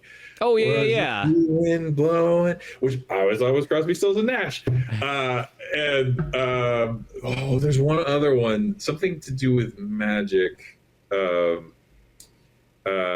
Which I always thought was the Alan Parsons Project. So like I was listening to their greatest hits and I was like, oh, it's so crazy because I'm actually a huge America fan and have heard more of their music than I had any idea about, and then never gave credit. So yes, sidebar over, music quarter closed. America, go check it out. You've heard it. Yeah, you know it. If you listen to any classic rock / folk 70s, you know, easy rock, they're on there. They're on one of those soundtracks. But man, like I actually really do like the tunes in this one. I think maybe there's definitely that nostalgic wagon in there and so on like that. I'm especially always nostalgic anyways for like that 70s style kind of folky rock. Yeah. But just in here, especially just the theme song itself, I think is just real powerful and so on. I will say there's some kind of musical numbers they throw in here that I feel that just don't hit. And Mia Farrow, actress, she's good, but I don't know if nobody probably told her that she wasn't really the greatest singer. Let's just. Woody Allen didn't mention any of that to her. He just told her she was doing good at this time period. Mia Farrow, fantastic actress. And I almost kind of think like when she heard the rough cut of it, should have been like, dub me in with someone who could sing. Like, but as bad as it is for Mia Farrow, Jeff Bridges, my guy, and I love Jeff Bridges. Same here. One of my favorite movies. There's nothing that guy can't do. Oh, turns out there's one thing that guy can't do, and he doesn't even like Mia Farrow is singing. You know, she doesn't have a particularly great voice, but she's singing, and he's like, I'm a dude who can't sing, who's just gonna wing it through this. Get ready. Let's do a duet. And so I feel bad for both of them because I think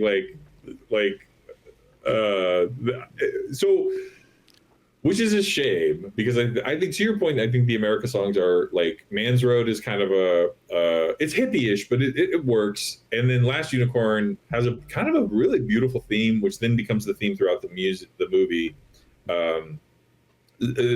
I have no beef. I think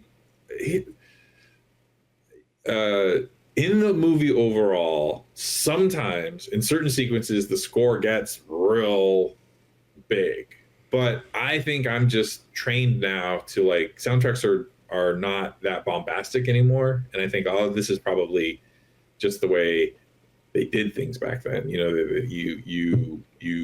you like. I think there's one that has kind of like a real like maybe it's when they're you know what I think it's playing when he's off doing all his heroic stuff, and it's very there's like a pageantry. It almost sounds like a John Williams score, and I'm like, well, this is a lot. This is like, yeah, Jeff Bridges going to fight a dragon and bring back his carcass for like Mia Farrow. Just be like, here, I brought this dragon. It's like, oh, what, you don't want it? I just went out and risked my life. I battled this dragon. It looked like Shenlong and everything like that. And I come back, and it's apparently not good enough for you.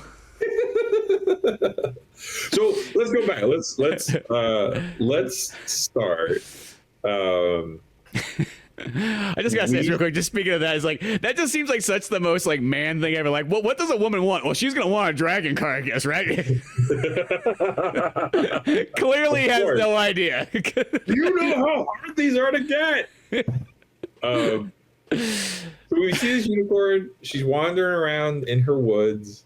The woods they're not painted like a regular wood. They're painted like a fairy tale storybook. The wood sequences in the very beginning are so beautiful. Mm-hmm. If you like the animation and particularly like Disney Sleeping Beauty, where you have just these sort of art deco trees and things are odd shapes, and it's just really fucking beautiful. She comes across this butterfly. I love this. I love that this butterflies don't talk. They're like radio frequencies. Just whatever they hear along the way, any song or poem that they hear, they just repeat it and sing it. And so she hears some nonsense. She's concerned that she might be the only unicorn because she doesn't see any of her fellow. And then one of the little stories that he's able to share is that there was this Red Bull, not the energy drink, but an actual big, very fantastic character design on this bull who got rid of all the unicorns, and now she is the last of her kind. This is the call to adventure that kind of sets her off like, am I the last of my kind? I'm going to leave my woods and go off and see if I can find any of my fellow mythical animals. So far so good. Animation's fine. She's got these beautiful little doe eyes. When she's on the road, she discovers, and this is another great touch, people can't see her as a unicorn. They just see like a pretty silver mare. Mm-hmm. Which she is so offended by.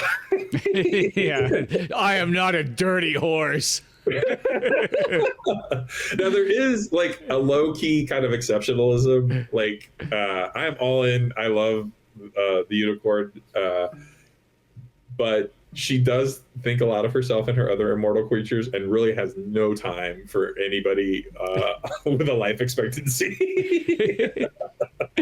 Well, it's like, yeah, she's been living in her woods where, these unicorns, in a sense, are like what keeps the forest sort of alive and somewhat protected and whatnot like that. Because even when she leaves, the rest of them are like, you're coming back, right? Like, what the hell's going to happen when you're gone?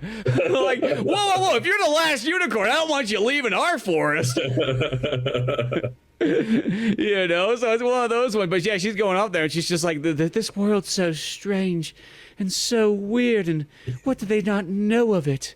Like questioning everything and whatnot. There's just, people, they can't see or anything because it's been so long since someone's seen a unicorn, so it's just faded from memory in a sense, Yeah, at this point in our time, like for people, like they are just creatures of myth at this point. Like they've fallen out of, like, you couldn't go through a wood and see one, or very rarely. On her journey, she's sleeping. A big mistake for immortal creatures, we're going to find out. Mommy Fortuna, who is just this wonderful gnome. So just another little sidebar. The animation company, I didn't know this. This was new to me. Or I did my due diligence and read the Wikipedia page. But the animation company, so Rankin and Bass commissioned this. They worked with this company to do, if you've seen the two, so the Lord of the Rings ones.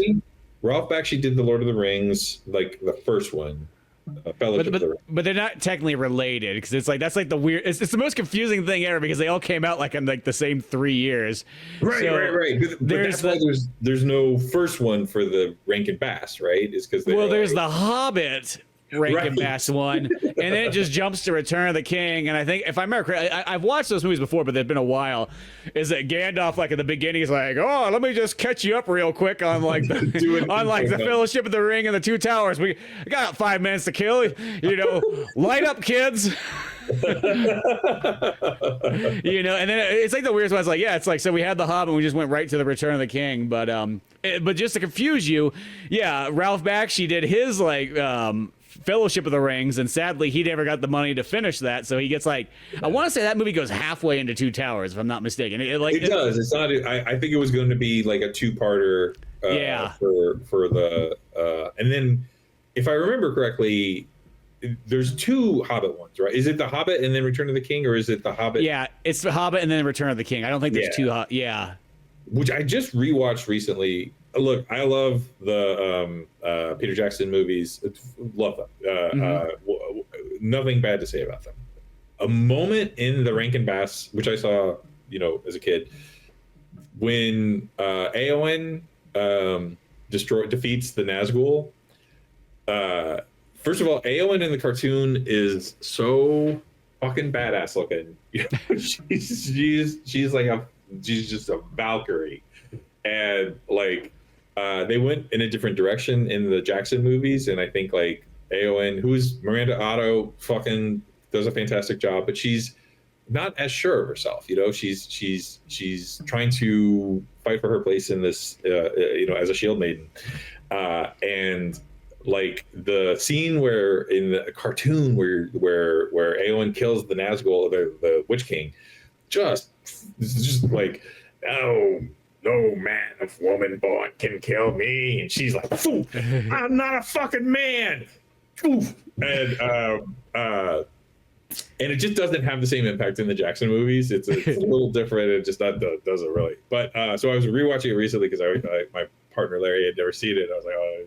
You're in for a treat then, yeah. Because also their Witch King, his character design is it's fucking sick.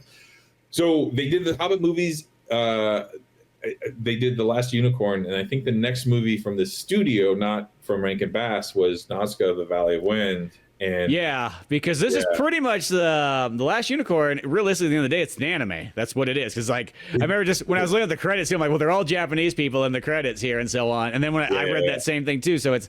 So Nausicaa is the next project they do, and then they turn into Studio Ghibli. So literally, most of the people on this thing literally create all the rest of those movies with Hayao Miyazaki and so on like that. So it's kind of a cool thing. I mean, it kind of makes sense when you see it, because when you do look at it, and you especially look at like the unicorn's design, everything like that, they got the anime eyes, they got all like the classic like 70s looks of that, So it definitely carries a lot of those in there. And it is one of those ones, too, you kind of go, it's amazing how, like, when you think about it, you're like, when was the last time that Americans really sat down and actually animated something all the way through? Because it's like, it's like one of those ones, even like some of the late 60s and 70s cartoons are still sent out to Japan. No, they're all, yeah. I mean, so you're like, so there's some of those ones where you're like, that's practically an anime, let's be honest. Like, you drew a character sketch and you wrote a script and you sent it off, and now you're calling it your work. Once again, you worked for 3 days, you sent off work for these guys that worked for 6 months. I think there are 2 characters, or a few characters, but Lady Amalthea, when we meet her, is fully. She looks like a Robotech, an Invid princess or something from Robotech. She's so fully Japanese or anime style, like it's. And then I think the character design in like Mommy Fortuna and her little stumpy friend. It feels like the little goblin-y people that you'll see later in Studio Ghibli, or Ghibli. It feels like it's along that, and she's got like her headdress or her little witch's hat is sort of like kind of a log. It's just it's very much tied into that aesthetic, and I think separates it from like, I think you can look at the Lord of the Rings Rankin Bass cartoons, and they have a very specific look to them, which isn't quite anime. And then this feels like, fully like we're in a different. This is a fully different, fully different animation style. But so beautiful. Like, really Oh good. yeah.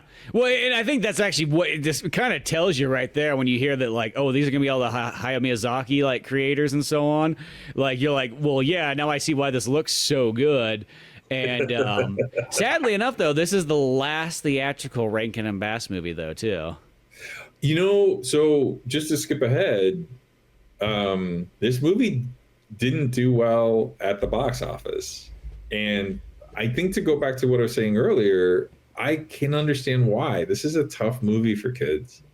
I mean, I think it's marketed towards kids. I think, to your point, I don't think it's a children's movie, but I think the mindset at this time was that anything animated in the US was definitely like kiddie fare. You know, it was a Disney movie. Yeah, even unless it's heavy metal that came out the year before. I bet you there was a lot of parents that took the kids there, had no idea what they were going into, and I'd be interested what that first 20 minutes was like sitting there. Mommy, what's regret? No, another movie that I really love is Rock and Rule. Oh yeah. When we do this again, maybe we should talk about that, because Rock and Rule is a very adult. I mean, it's not porn, it's not like Fritz the Cat or anything, but it's a very adult-oriented story with no concessions for like kiddies, and I think it. I think all these movies kind of flopped. I think Rock and Rule did. There may be other, I think its distribution story is a little complicated. If you ever saw Twice Upon a Time, the George Lucas wasn't involved in it. He just sort of was a producer on it. But it's this really interesting sort of like whatever the South Park thing is, where they take things and sort of animate them. This is pre-South Park. Yeah, cut out animation. Yeah, it's like cut out animation and some other interesting things. Also, kind of geared towards adults. These movies, I think the mentality. It's hard to imagine now, but I think the mentality back then was like, hey, if it's animated, it's for kids, and if it's hard to sort of coax adults into it, and then if it doesn't have something for kids to enjoy, it's not going to do well. And that really took a long time too, because I mean, even in the 2000s, that mentality was still there. It really like it felt like it only shifted over like somewhat recently, that people kind of like have accepted that, oh no, animation can be in any sort of level and so on like that. But it's like one of those ones where, and of course, I think what it really took once again was anime. Anime was the one that kind of made a lot more adult stuff, and then like once it kind of curved over. Yeah, like Akira, and all that kind of stuff, and Vampire Hunter D at that time period, and so many of those things. And going also to like, this movie didn't do the greatest too, but this is something I've noticed is like a trend through, let's say, the very late 70s to like the 80s, and it's kind of weird because it's like it goes for like 10 years, but pretty much any fantasy movie that came out, and especially ones that are in kind of like, you would almost say the dark fantasy, which this movie kind of fits in that dark fantasy because it does have a kind of a darker storyline and everything. You mean like the Black Cauldron? Yeah, like Black Cauldron, but things like Dark Crystal, The Labyrinth, Legend with Tom Cruise, and then Willow is literally, I found this factoid out while doing the podcast on this like just a couple of months ago. Willow was the first fantasy movie to finally actually make money. And let's be honest, it probably made money because everybody's thinking it was going to be the next Indiana Jones or Star Wars. I think that was the mindset for the people going in there. Don't get me wrong, I love Willow. I think that's a great one. And I'm a big fan of a lot of these 80s fantasy movies. I think because I just grew up watching so many of them and so on like that. And you couldn't have told me as a kid that these movies didn't do good, but apparently they took time. In a sense, I think as everything from VHS to DVD sales and so on is going on, that's where a lot of these movies like The Last Unicorn and everything like that have become kind of, in a sense you would say, cult classics and so on like that, but they're well respected and so on. But I think also too, I think fantasy, and it's weird that they kept trying it. It's like they tried it over and over, like, somebody's going to get it right. Don't worry. You know what I mean? If we keep throwing stuff out there, they're going to like it. But I think the thing about fantasy is it's such a niche audience kind of thing, and especially back in the day, that people like it, yes, but there's not enough. You need a lot of like the general public to show up for your movie to make money. That's where the real money's at. It's like that thing, like the fans don't pay the bills one bit. You need to get the general public to show up, and that's where your real money starts to roll in. And I think a lot of these ones kind of had a hard time. And then it's weird because I was trying to look up the budget / like the gross of this movie, and for some reason I could find that like on any movie, and it's like '76 I think is when they started really like keeping like track of the box office and everything like that. And but mostly by the '80s, it's pretty much all pretty dialed in. I don't know why I couldn't find this movie that see why it. It didn't tell me like what it really made. It didn't really tell me how much it cost to be made. It just did that thing where it's like, well, it cost an average 3 to 8 million or something like that, and then like it didn't do super well in the box office. It's like, well, that's not helpful. Who's not writing down these details? Hey, did you ever see Dragon Slayer? Dragon Slayer. I don't think I. Is that the other Rankin and Bass one that comes prior to this? No, it's a live action Slayer, Slayer, not Lair like the okay. Like the Don Bluth. I don't think so. Does it fit in like that kind of sword and sandals, like a Beastmaster type movie and so on? No, it's not. I mean, it's really one of the only high fantasy movies to come out that time. They have a really great sort of practical dragon. It's what? Go check it out. I think you'll be really pleasantly surprised, especially because like it fits in that, like it's a little early. It's pre-legend, what are the other ones at the time? It has a great story, and the dragon is really, for a practical, like it's like the werewolf in American Werewolf in London. Like, oh yeah, of course now you could look at it, you can kind of see a little bit of the seams on it, but like in real time, it was fully fantastic, and you can still sort of have respect for like, wow, this is I mean, really, I don't know that CGI has ever done anything better than that.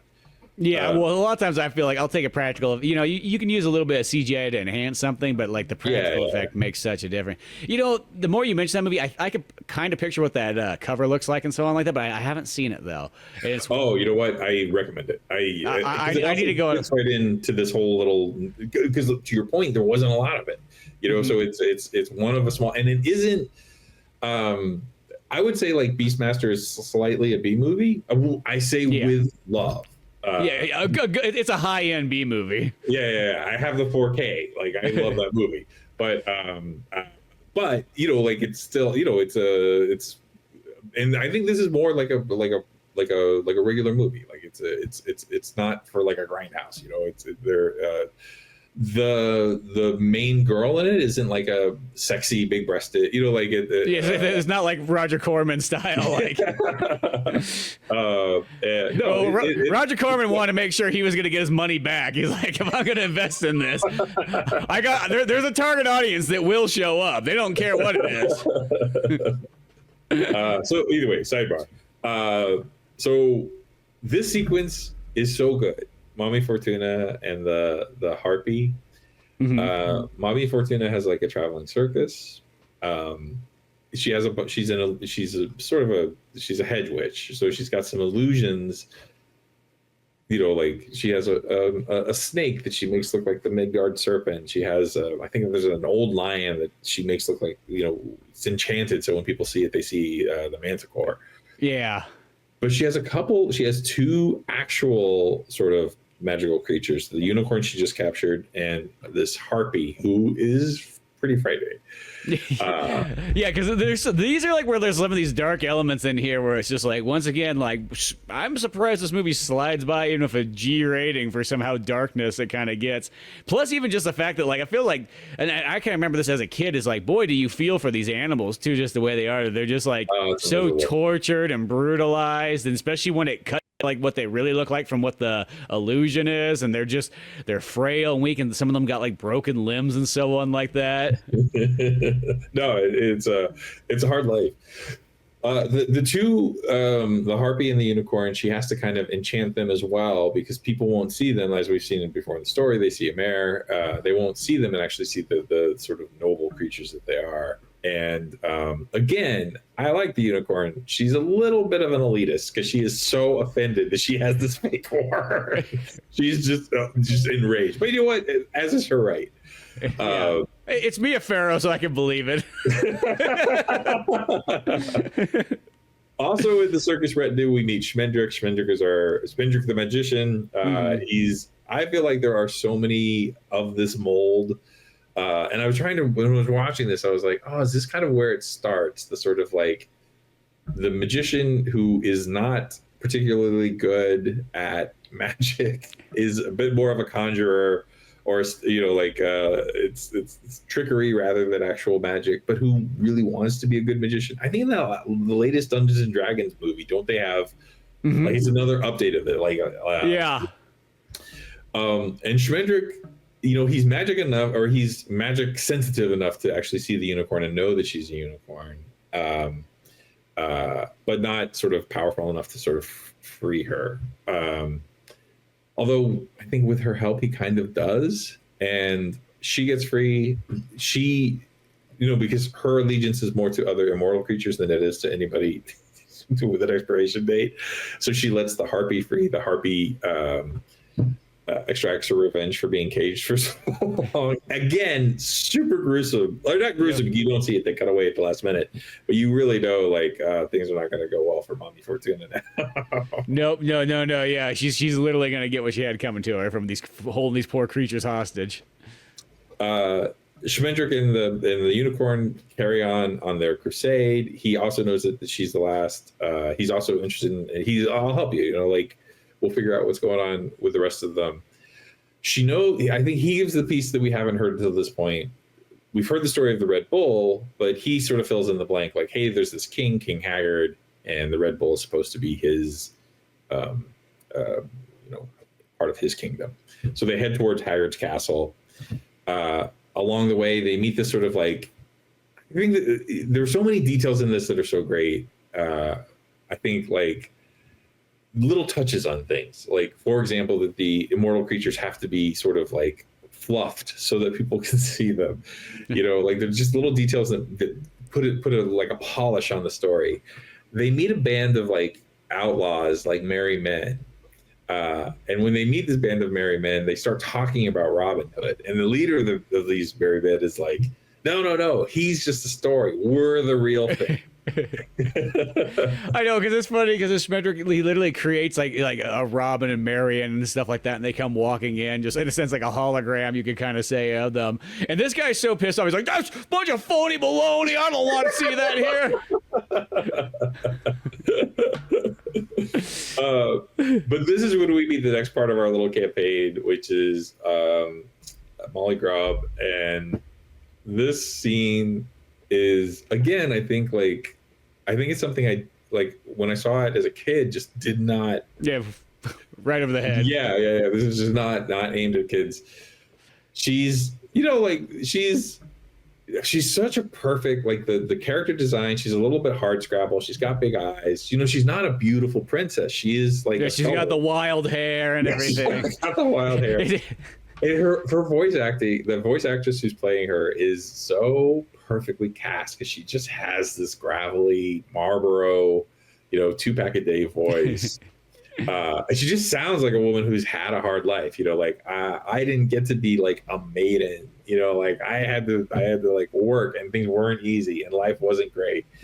But under this sort of like tough exterior, she's a young, sweet girl who just wanted to sort of like, she wanted to be a maiden that a unicorn would find and bless and have this sort of magical life, and some knight or some prince would come and sweep her off her feet and take her back on a white horse.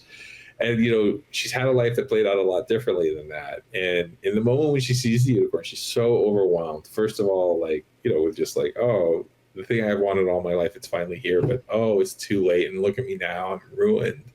And the regret in that is so honestly felt and just beautifully transmitted. Like that scene is just moving. What do you think? I think so too. What it really reminds me of is that, like, it's a very 70s movie scene of like new Hollywood style. I mean, it's done in an animated movie, but it reminds me just like you have this very broken character, that just everything that they want. Like, I mean, if you really expanded on this character, I mean, you could make it dark and all the stuff that she had to go through and what she wanted and what she never could get. And I think that's kind of because in the design of this movie is it feels like, even though it's an 82 movie, it feels a little bit more retro, and you can totally tell that like, in a sense, I picture it like it's made by a bunch of hippies from the 60s that just happened to age into this, and now they're making this kind of the story that they would want to see, but it, give or take age maybe 40 around this time. But there's a really good line that like the unicorn has after that. After she literally goes down and she's just telling the whole time, like, where were you? I thought you'd be here. I thought of this stuff. She's like, well, I'm here now. And it's just like that kind of like, oh shit, well, you know what? Maybe it's better late than never, but like the unicorn still came to her, and it's almost like just that tear that comes in her eye and everything like that. And she's like, oh, you know what? I'll go on your journey. Let's see where we have to go. You know what I mean? This is what I always wanted, and you know what? I'm taking it. Yeah. What's my other option? I'm gonna hang out with like the Robin Hood wannabe gang over here. Haven't had a good score in years. You know what I mean?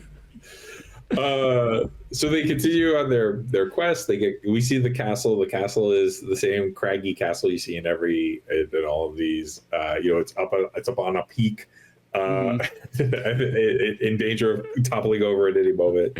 Yeah, the real estate value is not worth anything anymore. You couldn't even give that castle away. It's just gonna fall off at some point.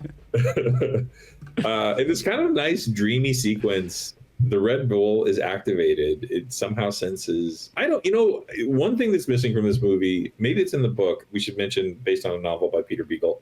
Who also wrote the screenplay, which is really cool. Oh, yeah, right. Yeah. Who provided the screenplay.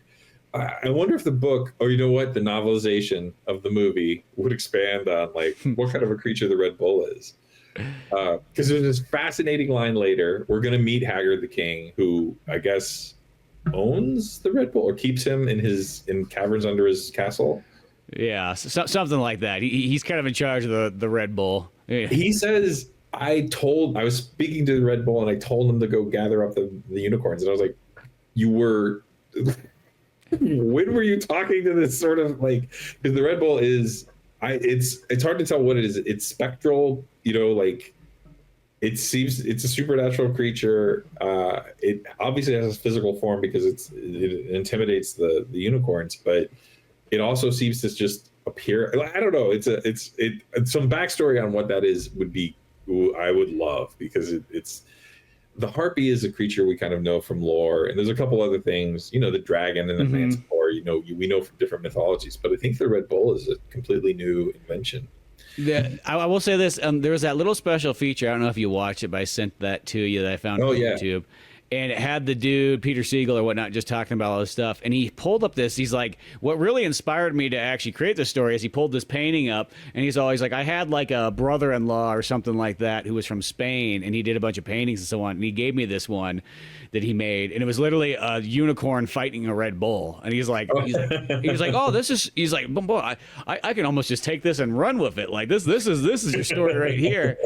But then I also think he said something about that, like even in the book itself, he did not go into very much detail on that Red Bull because he wanted it to feel very mysterious and like you just didn't know exactly what it truly was and so on like that. Oh, you know what? Effective. I think because it's interesting. It conjures a mythology for itself, even without in the very little that we get to see of it.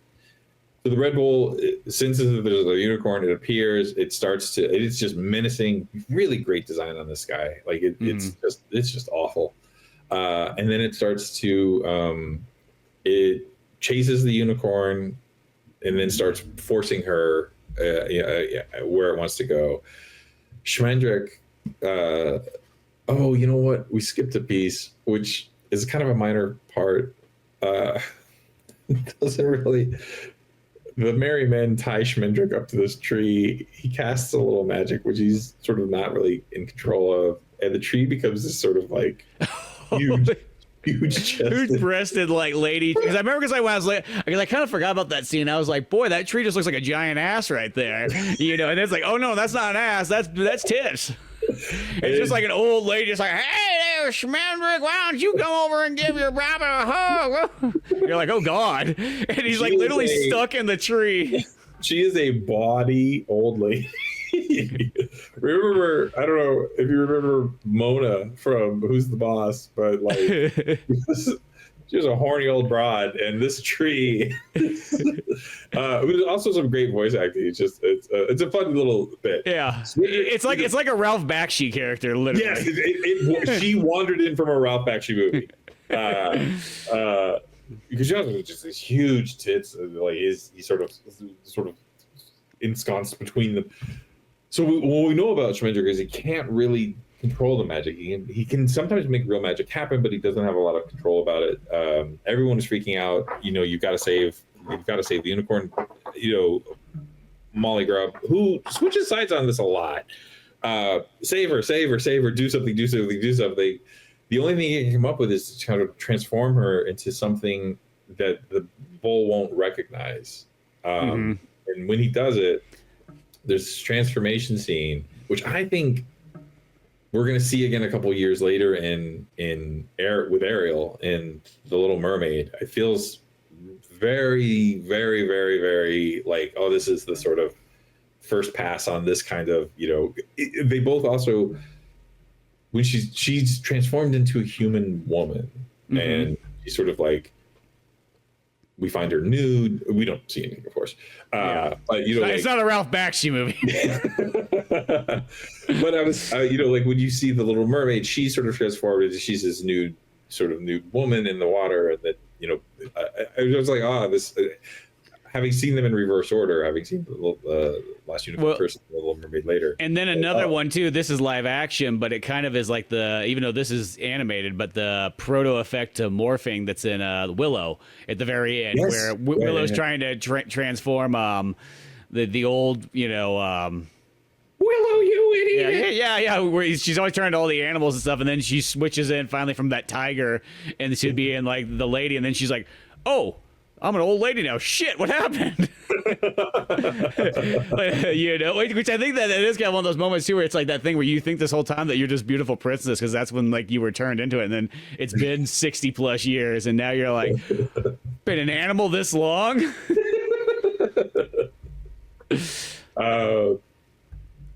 But that's the transformation in the unicorns kind of, it reminds me a lot like that too. Same with Ariel as well too. Oh yeah, no. And then well, not to spoil. So he turns into a human. The bull is confused and is off the case. He's like, the bull's like, I want to kill some unicorns. And in a turn that is, I think, not endearing the audience to her side, the unicorn is fully disgusted to be a human, and like, not sort of like, I think not unmelodramatically, she's like, I can feel this mortal body rot. Instantaneously not happy one bit with this transformation. Could turn me into anything else. and Molly Grubb is bad at him. Everybody's bad at him. He's like, hey, I did the only thing I could. And then open question whether he has the magic to turn her back. They decide she's safest as a human. And so they make their way toward Hagrid's castle. He catches wise of her. It turns out Hagrid lives alone in this castle with his son, Lear. Who's not really a son, it's just some kid he adopted at one point. Right. We don't know that immediately. And, again, like, details in this are so kind of just, I think the movie or the story, I should say, the story zigs when you expect it to zag. You kind of think, oh, this guy, this evil old monarch, he's gonna have a terrible son, but the son is like is really this just heroic, noble. I think kind of one of the more, like, he's a complicated character. As we'll see, he falls in love almost instantly with the woman that the unicorn has become. As you mentioned earlier, he's bringing her this dragon skin. He's trying to do anything he can just to get her to talk to him, because she's like, I'm not into mortals. She doesn't even friend zone him, and she's like, I'm not here for you. Yeah. And his trying to be trying to earn her love is heroic. He's like, in another story he'd be the hero of the story. We're in a conflicted position because we know she's a unicorn, and we know, like, hey, she's not going to be human for long, dude. Don't this is not going to work out for you. But at the same time, he's such a heroic figure. It's hard to not want the lady to be with him. Yeah, well, it's weird because it's like I felt like I had conflicting things because you kind of watch it, and it's like, yeah, he's not a bad guy one bit at all. He's not like he's like Gaston or something like that. Even though I love no, he's it's like one of those ones where it's like he really is, but at the same time, you like knowing that she's a unicorn and stuff like that. You're like, no, like she doesn't need you or anything like that. Like, what are you trying? In my mind, I'm thinking that the whole time. And of course, they're there for a while too, because I feel like they almost say like they stay there like a season or something like that. Yeah. It starts kind of in the spring, and then you see snow later. Yeah, so they're there for a while. Of course, you guys, they're like, okay, well, Molly, here's what you can do. You can go work in the cellar kitchen. Go for it. Poor Molly. Not a great. Yeah, she's like, boy, I'm glad I got past this life. Well, guess where you are now? You're doing laundry and making dinner every night. Yeah, they get brought on. They stay. They're going to spend their time there trying to find the Red Bull and find out what the secret of where the unicorns have gone. The King Haggard, he allows them to stay. He is sort of hip. He's kind of got her number. Like he knows that there's something strange about her. There's a kind of interesting little piece. He can't see his reflection in her eyes. So that is sort of how he knows there's something going on. And at the same time, while she's in the human body, as time passes, she starts to forget that she gets, like, the actor loses herself in the role. She starts to forget that she was ever a unicorn. There's this kind of nice scene, or great scene, where she's, who am I? I can remember in one instant, and then the next I don't know. So the longer she's in this body, the more the risk is that she's going to get lost in it and just think that she's a human. And then, what a sad thing. The last unicorn ends up turning into a woman and then dying in a mortal body. It's a sad end. So they're looking for the Red Bull, trying to figure out the secrets of the castle.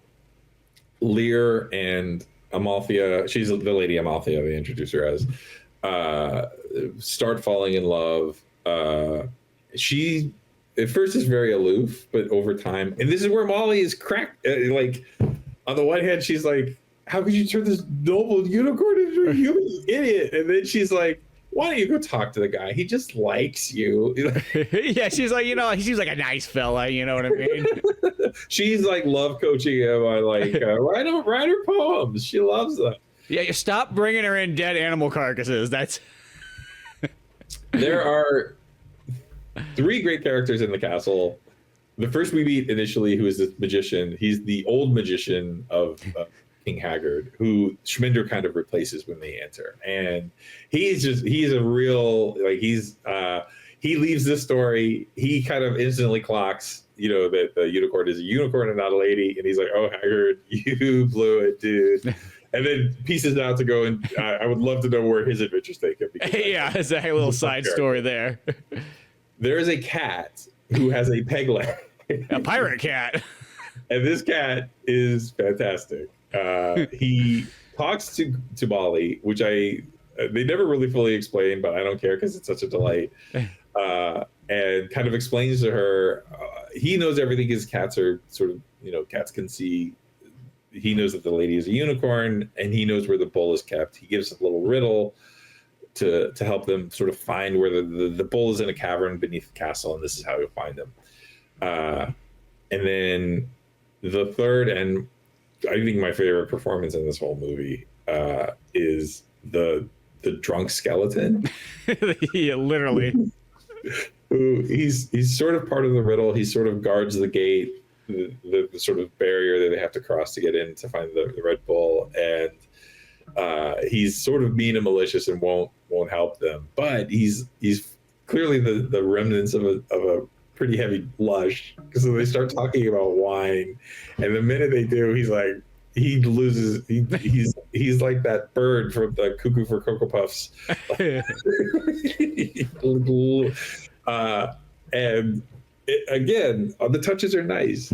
He can't actually drink wine. He's a skeleton, but it's the essence of wine. It's the memory of wine. Getting to remember wine works on him, and he loves it. It's Rene Auberjonois. I don't know how to say his name. I'm sorry. I think it's French. Auberjonois, who was in Benson. If you ever saw that, if you go that far back, and then he was in was it Deep Space Nine?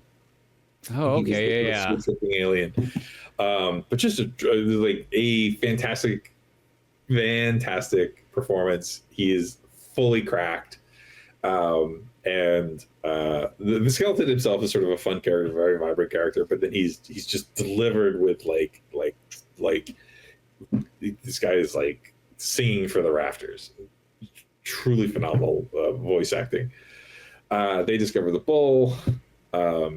There's a debate. They're having a debate, and a scene that I think, again, a zig when you expect a zag. They tell Lear, Molly and Schmendrick and the lady unicorn, and then Lear goes along too. He follows along, because he's in love, and they tell him the story, like, hey, she's a unicorn. We turned her into a human.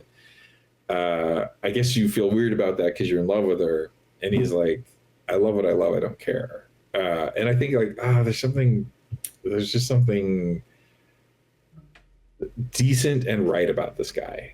Mm-hmm. Like he helps them to sort of like figure out what to do next and to get away, and knowing that it might actually not keep the lady with him. It might, they're going to try and turn her back into a unicorn, and that is going to be the end of his romance, we hope. Yeah, so he's like, I don't care. I'm actually looking forward to it when it's a unicorn. I was a little bummed that she was a lady. I've been trapped in this castle with a cat and my fake dad this whole time. Like, I need a little bit of excitement in life. You just fought a dragon earlier. Not exciting enough. They turn her back into a unicorn. The bull finds them. They turn her back into a unicorn. The transformation sequence back, I think, is slightly even better than the transformation forward. Mm-hmm. And again, like I was watching it, like, this feels very much like Ariel, just a few years down the road. And which is a bad strategy, because when she's a unicorn, the bull's like, oh, so his whole thing was he would push them off into the sea, and there they stay under the waves, and King Haggard, who loves nothing except looking down in the water and seeing his unicorns. He just wants to have a perfect collection, I guess. I don't know. Oh my God, he is the Pokemon collector. Like, do you want to have most of them? I'm looking to get them all. Yeah, he's like, I have to have them all. I need the last unicorn. So the bull is pushing her into the sea. Things look bad for our hero. Schmendrick can't fix it with magic. What does the situation call for? The situation calls for a hero. What do we have on hand? Lear goes. He tries to attack the bull. The bull dispenses with him quite quickly. Yeah. And then, the unicorn, who the theory was when she returned into a unicorn form, she would not even remember this guy or the, affection she had for him. But she does. And so when she sees him harmed, she like starts magicking up and fights back against the bull. Tables get turned, bull gets pushed into the ocean. The unicorns come out. And again, for hand-drawn animation, the scene with all these unicorns coming out of the waves, each wave is just bringing, hosts and hosts of horses or unicorns. Mm-hmm. It's all that is drawn by hand. Like now you would sort of like CGI a bunch of it. It wouldn't look very good. That's the thing, is like, and that's what makes it look. I know it's painstaking for them to sit there. How many Japanese people does it take to make this work? But you know, the fact that they do it, though, is why it looks so good. It's the same thing with like Cars, because Cars is that other thing that kind of bothers me, is that, like, you know, once like the late 90s happened, like nobody draws cars anymore. And I get it. Yes. Drawing a car turning and keeping it all in proportions and everything like that is really tough. But when you see like actual animation where a car actually has a full on turn in it, like if you're watching something like Gunsmith Cats from like 1995 or whatnot, like, holy crap, does it look really good when it's real, or even just Transformers, like the Transformers movie, like, Oh yeah, the animation in that's all hand drawn, everything like that is just mind blowing how good it is, you know, and nobody would do that nowadays. But no, I mean, yeah, absolutely. In fact, even in the sort of blended, you know, where you have like a little bit of 2D and then the rest is 3D. The first thing that they started, like buildings, cars, spaceships, all 3D. Yeah, yeah, exactly. There's always the one that's like, yep, not doing that. But it's like you can always tell, and even nowadays, if you catch something like a real new animated show or something like that, it still goes like, it looks uncanny. It just doesn't look right. It's like, you know, I get it, production wise, time wise, yes, like, you know what I mean, like, what, you know, you could put that, you know, CG car in there and do it in a day, or you could have somebody sit there, you know, a team of people sit there for a week probably drawing that same thing. I get it. It is, you know, a tough one, but boy, when you do it though, it looks so good. And that's like literally how those unicorns running and coming out of the ocean at the same time like that, like, mind blowing. You know, it probably animation that might be closer to like 24 frames, not that 12 frame animation, because it is real fluid, you know, so that means they're drawing every single frame for that action. No, and you know, it's a lot of balls in the air because they're riding these waves. So there's the motion of the wave, which is also historically not a thing I think animation has had an easy time with. And then within it are all these, you know, and then it's not like 5 or 6; it's just hundreds. So the story's resolved. She's a unicorn again. She's had this adventure that they have this conversation. I to sort of bring it back, like, I just did not understand any of this as a kid, and like as an adult, I have so much more tenderness. You know, this final speech, in fact, I think, you know, she's talking to Schmendrick, and he apologizes. I did something terrible, you know, by turning you into a human. It was such a horrible thing. I'm sorry. And she's like, you know, you don't feel bad about it. And she's like, on the one hand, I'm not like the rest, you know, like I'm not like them anymore. My experiences have changed me into something different. And I don't really know what my place in the world is.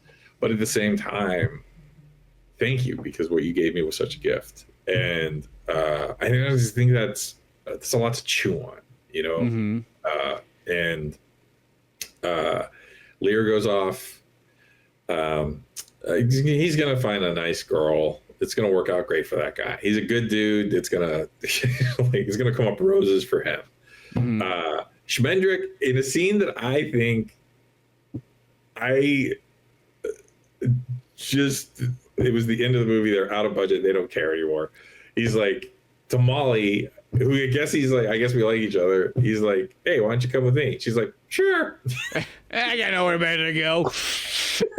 Smoke. Yeah.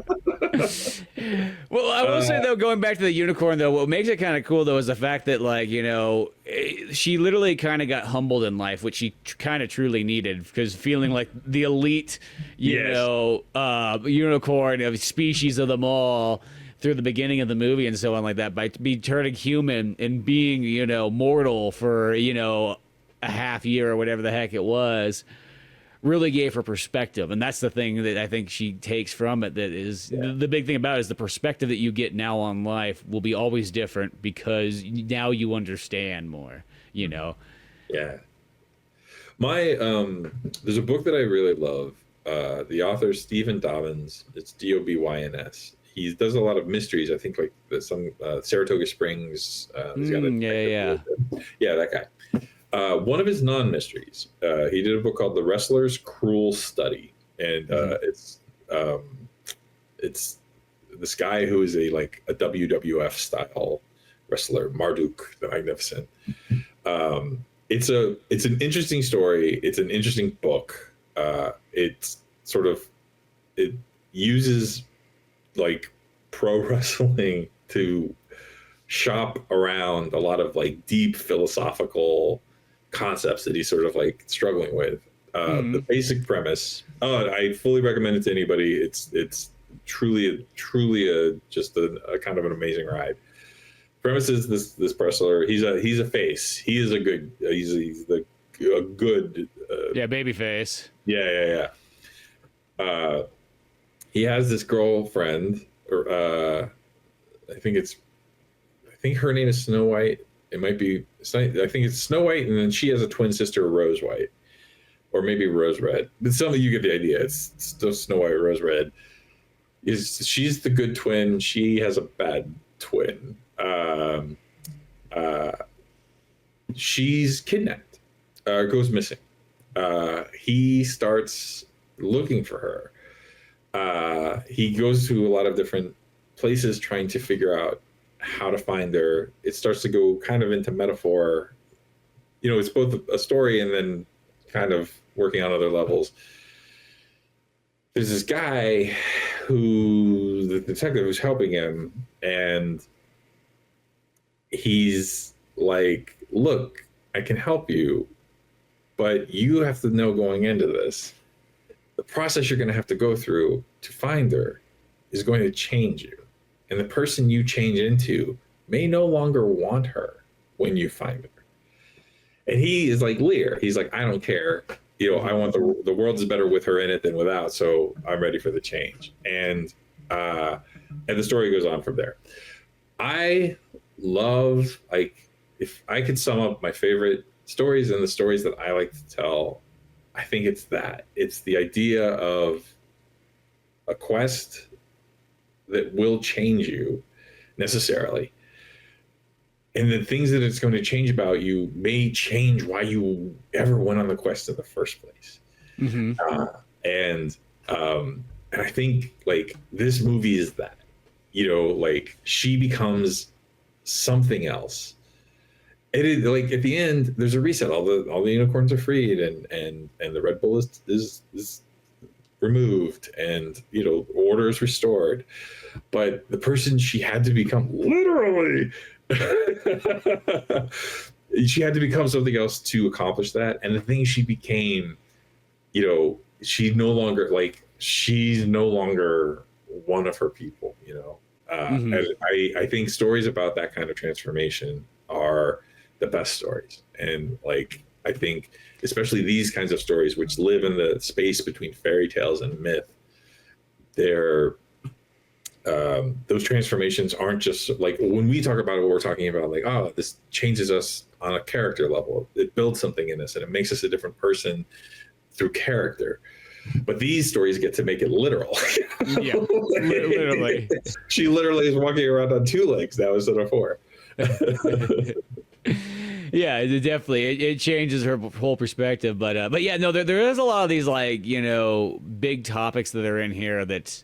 And even though there's a lot of animated movies, even those ones made for kids around this time period that do kind of have that, but this one I feel like definitely has it more. And I feel like almost if you're a kid and like you say you like this movie, you just like it for like the flashy animation or something like that, or the characters. You're not gonna be like, well, let me break it down for you and let me tell you exactly. No. If your kid tells you, oh, I love it, I'm worried. Yeah, I'd be like, oh, I've written the 6-page essay on it. Like, you're 6 years old. Your kid is a 30-year-old in a child body. Well, because it kind of makes sense. Because as I said, I was thinking about it, like just I watched it a few times growing up. Maybe not, religiously like some other movies that I had throughout the years or something like that. But it was one of those ones I remember throwing it on a couple of times. I remember even like my buddy Kyle, he really liked it a lot too for some reason. And but as I said, I probably hadn't watched it probably even since like maybe the 90s or something like that. I don't remember ever watching it post VHS. And just watching it now, there is a lot to unpack in here and to take in, and so on like that. And just a lot of the elements to it, Plus, the animation, you really can't get stuff that looks too much better. And I'll say it's more the drawings, because the animation might be actually, if you want to be a little bit nitpicky, it is a little bit like shaky animation in a sense. It's maybe not the world's smoothest, and I'm not saying that's a bad thing. I like the way it looks, because it looks more just real feeling that way and stuff like that. But just the overall look of the characters, the backgrounds, the designs, the painted, the detail and so on like that.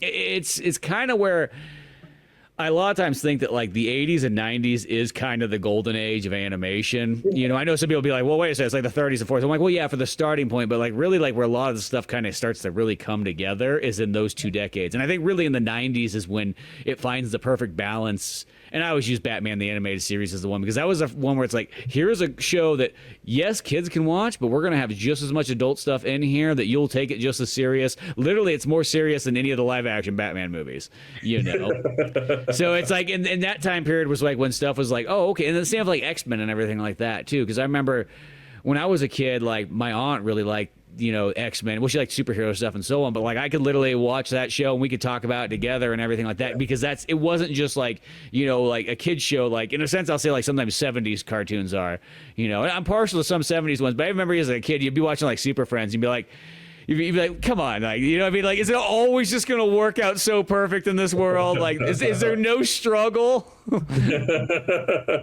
that was how it was. Like, it just felt like, they're never going to lose. They're never going to even get like a heart. No one's ever going to really even get captured,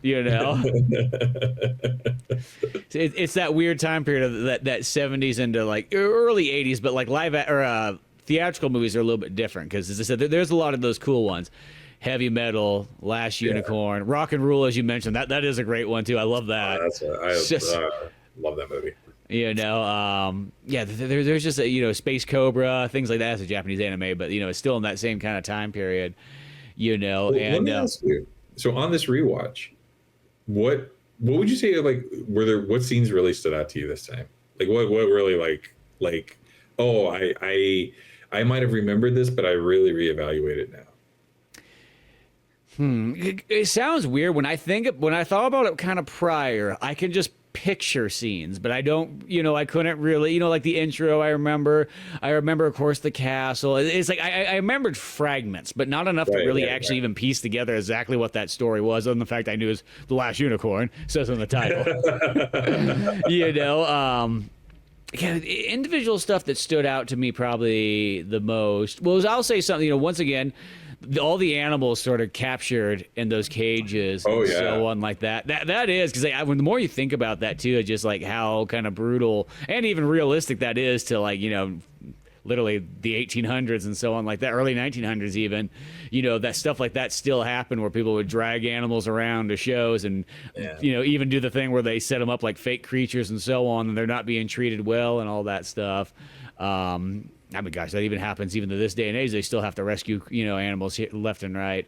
But you see that, and then just the fact that, like, when they're sent back off, and just that extra detail that they put into them, like, where it's like, I can't remember if it's like the monkey or something like that, but he's got like the broken leg, and he's like hobbling out of there and everything like that, because that is the one thing about this movie is like, and I almost even kind of remember like the feeling of a kid of it being that kind of sad and depressing, but you didn't really know exactly how to articulate it as a child. But you knew something was getting to you. Kind of like almost like the sense like if you watch like Land Before Time as like a child, like that one's probably just a fraction past like, because that came out in '88. But like the fact that movie, like 15 minutes into it, has the main character's mother like dying and him having to go over it, like it's like shit. Steven, well, Steven's like, we gotta let kids know, you know what I mean? Like dinosaurs is the best way to tell them about it. They thought they were in for a happy fun romp. No. They're gonna learn about death. I'm gonna teach them about the Holocaust, in 5 years from now, so don't worry. It's gonna be the same. They're gonna get dinosaurs too, ironically, same year, and then I'll teach them about the Holocaust. I have a strategy here. So if Steven gives you dinosaurs, look out for what he's gonna try to tell you next. Oh, rough.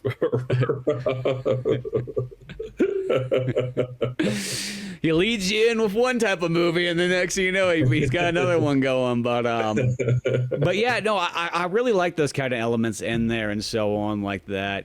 And you combine it with that America soundtrack and everything too, and I think that folksiness just kind of takes you there. It takes you on that ride of that adventure and so on like that.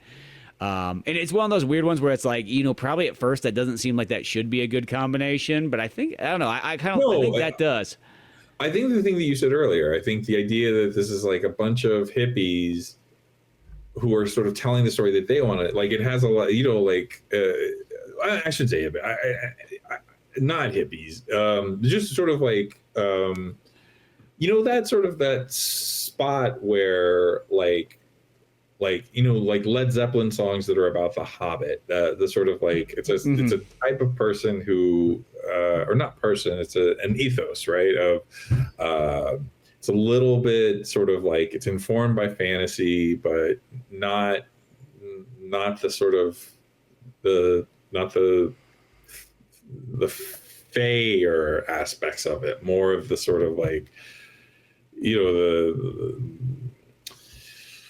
the high fantasy part, high fantasy more than like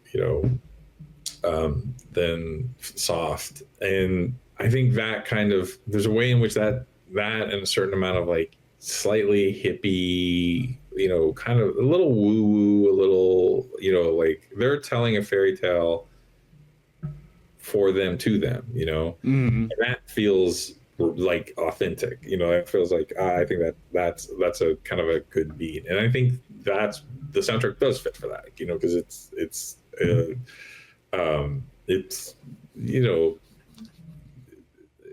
but it's hippie-ish, but it's AM gold, it's yeah. Well, and I say hippie-ish. I don't mean that at all in a bad way. I like the element of all that kind of stuff in there. It just reminds me it's a lot of people that like, that grew up in the 60s, and then, by this point, now they're kind of, part of a, animation team and so on like that. Though they're they're going to let the Japanese do that, and so on. But the fact that they didn't take the corporate job. They didn't go, sell vacuum cleaners. They took their sketchbooks and became artists, and then became animators, and it feels it even like Mia Farrow, that feels like that gives me a lot of the vibes that I kind of feel. I just picture, through all her 60s and 70s movies and so on like that, and like the kind of archetype that she kind of, works for the unicorn and everything. All the things culminating together. I mean, even the book I think is written in 62 or 64 or somewhere around there. I am not sure. I did a little research on the book this afternoon because I knew that it was based on a book. I've seen the book. I've seen the author. 68. So if that tells you something. He does a paperback show. I worry that he's a much older man now, and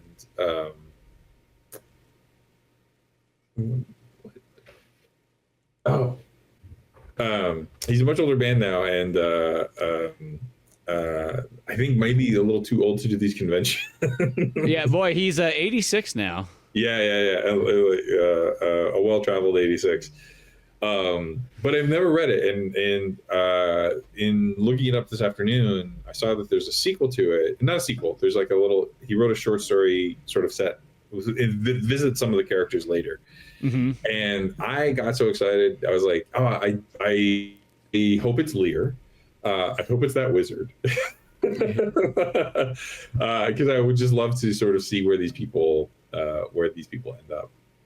Yeah. Exactly. Yeah, well, I'm even kind of interested. I think it'd be fun to even sit down and read the novel just to see what the differences are and what more extended scenes and whatnot's in there. Because I know that's about the only thing he said. He's like the only kind of bummer. He's like, even though I really like the movie, he's like, and I get it. It's you can only capture so much in like film and production, so on like that for budget reasons. He's like sometimes I feel like some of the stuff could have gone on a little bit longer and a little bit more extended. So I picture in his mind like the ideal length would have been like a 2-hour long movie, to capture everything he maybe wanted. Yeah. It's interesting. I don't know how long this will be on Wikipedia. So if future generations are watching these on holochromes, the Wikipedia page may be updated, but in the sort of character breakdown of all the different characters, they include a little, I guess Beagle either, it sounds like they took director commentary from something, but he must have either said something or made these statements, but it gives his sort of analysis on who, like, a couple of the characters he really loves. He really loves Molly Grubb, and says that she brought stuff to the character that he didn't even sort of really know was there. Did not like Alan Arkin, or not didn't like him, just thought his performance was a little flat. I'm going to agree with Beagle on this. I think I like Alan Arkin, and he's a treasure. We're lucky to have him, but I don't know that he's the right fit for this guy. For this, I think a different, and I don't think that Schminder had to be zany. I think going with an Arkin who's a little more serious-minded is a sort of nice counterpoint, so that he doesn't, he's not a goofy jester. Mm-hmm. But I do think a lot of the time his affect is a little flat. Like, so I kind of agree on that. And then he said something I think very flattering about, Christopher Lee, and then of which there needs to be, like, if you have Christopher Lee in your movie, congratulations. Yeah, exactly. You know what I mean? He's Dracula. He's the man with the golden gun. No. You just put a quarter in that guy and let him go. Yeah, exactly. You don't have to do anything. He'll do it all for you. Yeah. Well, that's the thing, is that this movie has like a ridiculous cast when you really do think about it. Like, there's a no, it really does. Yeah, to the point where you're like, wow, there's some major actors. This is funny. If you watch the original trailer, Mia Farrow appears as the first one on the list. On that 25th anniversary trailer, they put Jeff Bridges' name at the beginning because he's a much bigger actor by that point. Bridges is a great choice for the character. I think he's a perfect. I would say most of I agree with almost all the voice casting. You know what I did think was interesting? I don't think that there was a lot of my memory.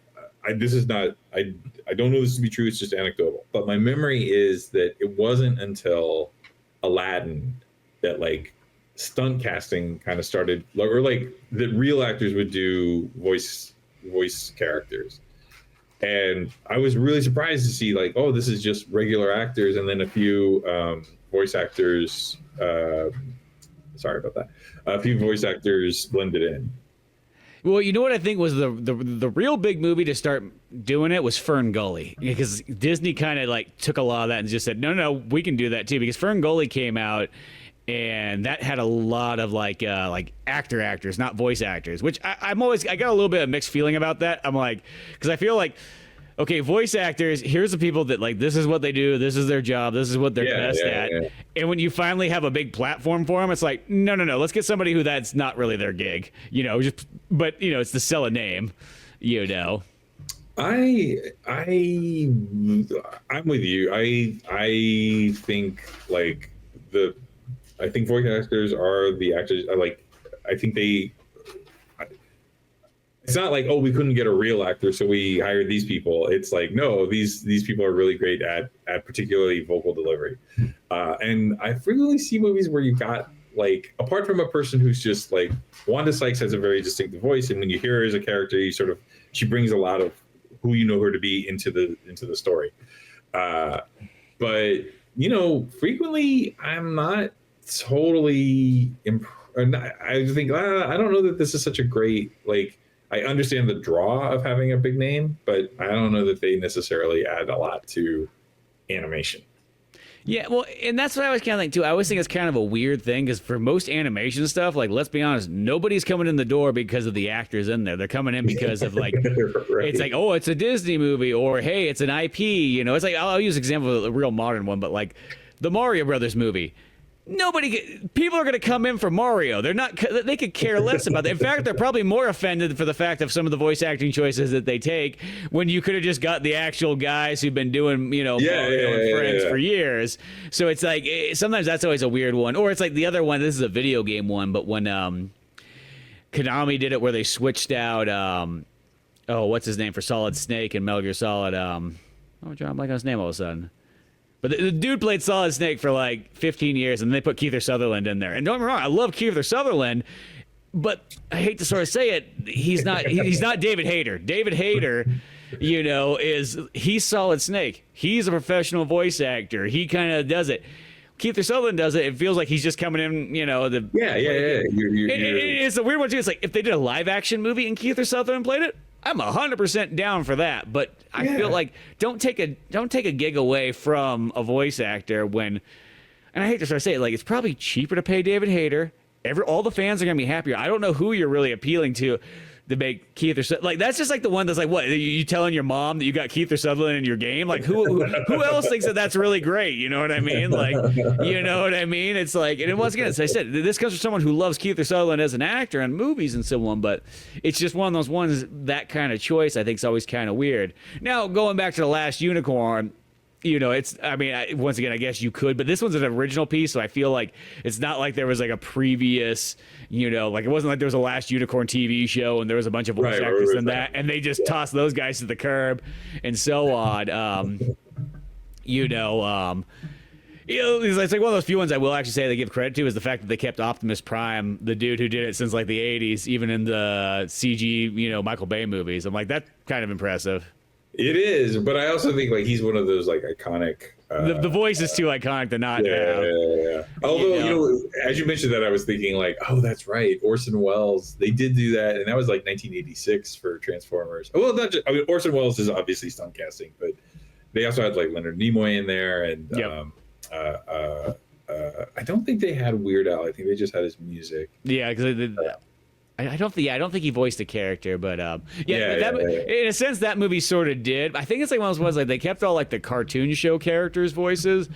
Oh, and then of course the new characters all had because what's his name played Hot Rod from Judd Hirsch or not Judd Hirsch. That's Judd Nelson. Judd Nelson, thank you. Yeah. So you had a few of those and so on like that, But yeah, as I said, I get it. I think probably what it is more than anything else is you got to get some of those names. That's how you get the producers. That's how you get the money. Right. There is a rhyme and reason for it, but sometimes at the end of the day, I feel like if your IP is strong enough, I don't know why you even need to. It doesn't matter. People are going to come in the door no matter what. The movie can have all like it's like Mario Bros. Mario Bros. Can be all subtitles. Literally, you'd get the exact same amount of people in the door. And I think like they had done those two Lord of the Rings movies, which I don't think they had like distinguished voice actors, but they no regular mainstream stars in them. So maybe they thought like, oh, we're leveling up, by including an actor on this one. Yeah, exactly. Which is funny. It's like I was trying to think of that. There's that new Lord of the Rings movie that came out last year. I'm like, did that one have any big actors in it? It probably did. I just don't remember off the top of my head. Oh, you know what? I watched it. I saw it in cinemas. I really enjoyed it. Hey, have you seen the new Predator one? No, but I'm actually supposed to watch that literally, in the next day or two. Are you guys gonna talk about it? Yeah, I think me and Ryan are gonna talk about that one because I kind of forgot about that. That just kind of popped up out of nowhere. And I was like, oh yeah. Yeah. And Ryan, he sent me a text message today, just said it's super good, and he's like, maybe the second best one. I'm like, oh, high praise there. Oh wow. I talked to a friend either this morning or yesterday, and they said that it's a couple of short stories. Yeah, I think it's an anthology. Yeah. That then they like connect them all sort of at the end. Spoiler. I'm excited to peek in on that. Yeah, no, I think that would be cool and so on like that, but no, it's nice to have just good animations and like that and so on. And did you see Blue-Eyed Samurai? No, I don't think I saw that one. So that was a Netflix, and we were talking earlier. You were talking about 3D animation, and how, especially when they try to blend the two, it looks really clunky. I think they put too much. There are two different aesthetics that they, the 3D will look extremely smooth and extremely like of that world, and then the animation will still have the sort of like the 2D animation will still have some of the sort of artifactiness of that style, and they don't always blend particularly well. But I would say Blue-Eyed Samurai is the first 3D that I've seen where I think they're very consciously trying to make it, they're not trying to show you all the things that 3D animation can do. They're trying to make it look like they're trying to make it look like it was animated in a really effective. Like I think there's a great story, a just a fantastic ride. But in addition to that, the animation was because like their Godzilla cartoons were. Oh, it's okay. I know the company that I never got around to seeing those, but like I kind of, yeah. I mean, they're fine. They're fine. I just think like it's another one of those things where like some of the individual characters, their animation was this is okay, and then you have them next to these sort of like extremely crunchy. Yeah, it's weird. Sometimes it's like one of those ones like, it could be a good story, but sometimes if the animation is just off or just feels that uncanniness or something like that, just like it almost could just turn me away from being like, I'm like, there's always something older I can turn on. Like that's the one thing, No, that's what I feel about a lot of those the DC animated movies that they do. Although I would say, I think I last year or so I watched their version of The Long Halloween, and they really did kind of try to tie into that. Is it Tim Sale? Yeah, Tim Sale's art. Yeah. They tried to sort of like incorporate his style into the sort of the character design effectively too. I thought, this is like watching that kind of. So and they've been playing with that a little bit. So I'm kind of like where they lean in on that. I've been trying to kind of I'll give those a try. Yeah, well, most of the time I'll say this, Warner Brothers does a pretty good job of their animation department. I just watched those Mortal Kombat ones that they did like in the last like 4 or 5 years, and it's like that animation on there, so they're super good, and they get better and better as each one goes along. Yeah, I will say that they do. They each one improves upon themselves. I was really fond of. There was a Spectre short in front of and I went back to watch it again, and I was like, you know what, because I thought it was they're getting better with this, and then I watched it, I was like, they've come a long way from this, like those shorts are cool because they experiment with those ones. I feel like that's what I like about them, is like you can't be like, hey, do whatever you want, yeah. So well, also they're allowed to use some of the off the like I feel like I'm so tired of Batman, Superman, and Wonder Woman. So like I think they can pull in some of the sort of like lesser used or fringe characters, and then that have this really cool 70s sort of styling to it. Excuse me. Yeah, no, I really love all those shorts and everything like that they've done, just because each one's kind of different. You get very kind of unique artsy take on it, and they are the characters that can't sell a full movie with, but right. We could strap them on, for a cool 10 to 15 minute short, but yeah, well, I know it's getting a little bit late here and everything like that, and we talked some good times of The Last Unicorn, but Jack, we definitely got to do this way sooner than later again. It's always too much fun hanging out, talking movies, talking comics, just talking drawing and story making in general and all that kind of stuff. And I'm super excited for your novel, man. I cannot wait to read it. Yeah, well, as I said, we'll see. It's like I hopefully think that's like, I know I'm kind of doing the background, but maybe just in just a couple of months I'll have it all dialed in and ready to go. And at least Amazon will actually have a format size perfect for it, unlike comic books that doesn't have, for print wise, that is. It's like the weirdest one. It's like you have like 15 different sizes here. Why is comic book size not one of them? Why not? Yeah. Well, Amazon historically no friend to comics. No, exactly. So as I said, the digital ones are totally fine. I got no problem with that part. But yeah, it's like I always wish it's like, well, why does there know that? So I'm like, cool, I can just pick whatever that 007 size. That's what I want. I don't care whatever that thing is. Like a 6x8 or whatever the heck it. I don't know, probably smaller than that. Probably like a 5 by something. But just that little cool pocket size that you would see like in like the 50s and 60s and so on like that. I think that's the cool one to go with. But I'll keep trucking along with that. I know you'll keep trucking along with your art projects and all that kind of stuff. But as I said, we got to jump on to a podcast again here soon. So next one, either we continue with the Rankin and Bass, or our Rankin and Bass special just happens. It just kind of happens. Or I would love to sit down and talk about rock and roll. That is. I know people have a lot of affection for heavy metal, and I do too. But I think I saw rock and roll before I saw heavy metal, and the same thing. It was you would see it at like 2:00 in the morning on cable, and only there. And just for my money, it's my heavy metal. It's Just love that movie so much. No, it is good.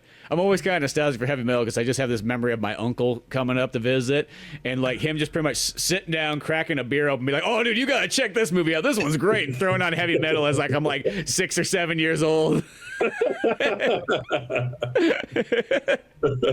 He was also like the same uncle that would show me what online gambling was. Like he's like when the internet first came out, that was like he's like, "Oh, dude, you gotta check this out. This is where it's at."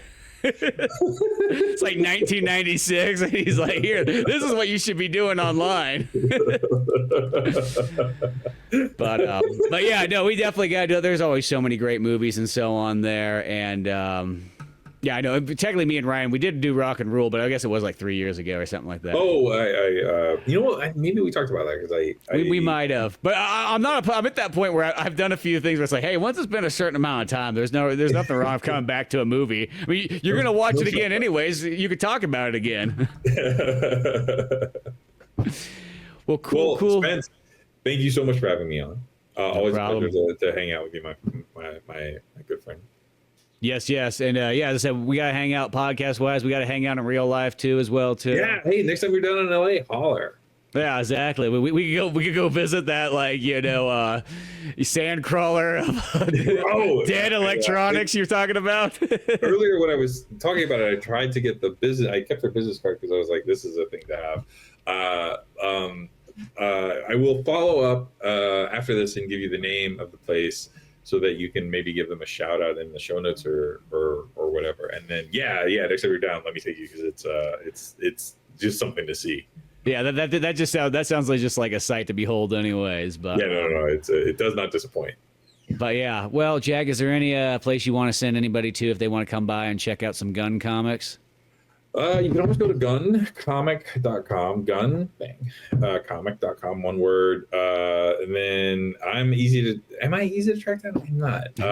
Reckless Eyeballs on Instagram and just my name, Jack Foster on Blue Sky. Why not make it the same? I don't know. It's not that easy. I thought about that too, because I remember like I had Spencer Scott Holmes on most things, and then one of them I had to have Spencer S. Holmes because I couldn't have all the characters, so then it kind of threw it all off. No, that was the thing, is it when Twitter, which I think was one of the first ones I could not fit all of Reckless Eyeballs. It could either be Reckless Eyeball. So I was like, don't do that. So I just came up with a different name for Twitter. And then when Instagram would let me, I could fit all of Reckless Eyeballs on there. And then like for search, Jack Foster is it's not a common name, but like you type in Jack Foster, lots of people pop up. So I wanted something that if they're looking for the comic, it's easy. And gun, look, you type gun into search, you're not going to get. It's really the worst tag word you could possibly have. No. In fact, you type it in on a school computer, and next thing you know, you're being tossed out. You're expelled.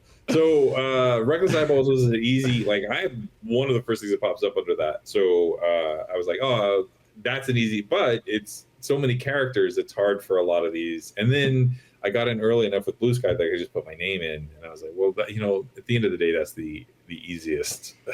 That's cool. Well, because that's what I like, is because as I said, I think it was on Twitter, mine's Spencer S. Holmes, but then on Instagram and TikTok, I got Spencer Scott Holmes. No, Twitter was stingy with how many characters you can use for your name. Yeah, I get it. You got to put a limit on there. If you didn't give a limit, people would put 100 characters on their name for. No, I mean, you wanted to fit. I get it. But yeah, I kind of wish it was the same all around. But yeah, find them there. All the stuff of Old Man Orange podcast you can find just on YouTube and Spotify. That's where they're all located at. Well, till then, I'm Spencer Scott Holmes. And I am former unicorn Jack Foster. Oh, fan favorite. Fan favorite. Foster, and may all your dreams be Red Bull free.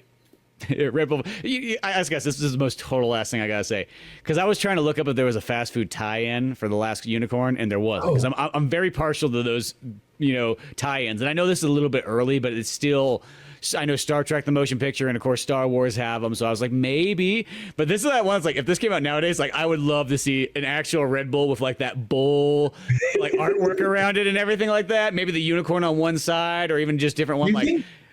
Do you think they named the sports drink after? I was literally almost thinking that might not be that far off. That someone was watching us and be like, "That's pretty badass, Red Bull." Yeah. Because also I don't know why you would land on Red Bull otherwise. You know, like Makes no sense other than the fact that they're big Last Unicorn fans.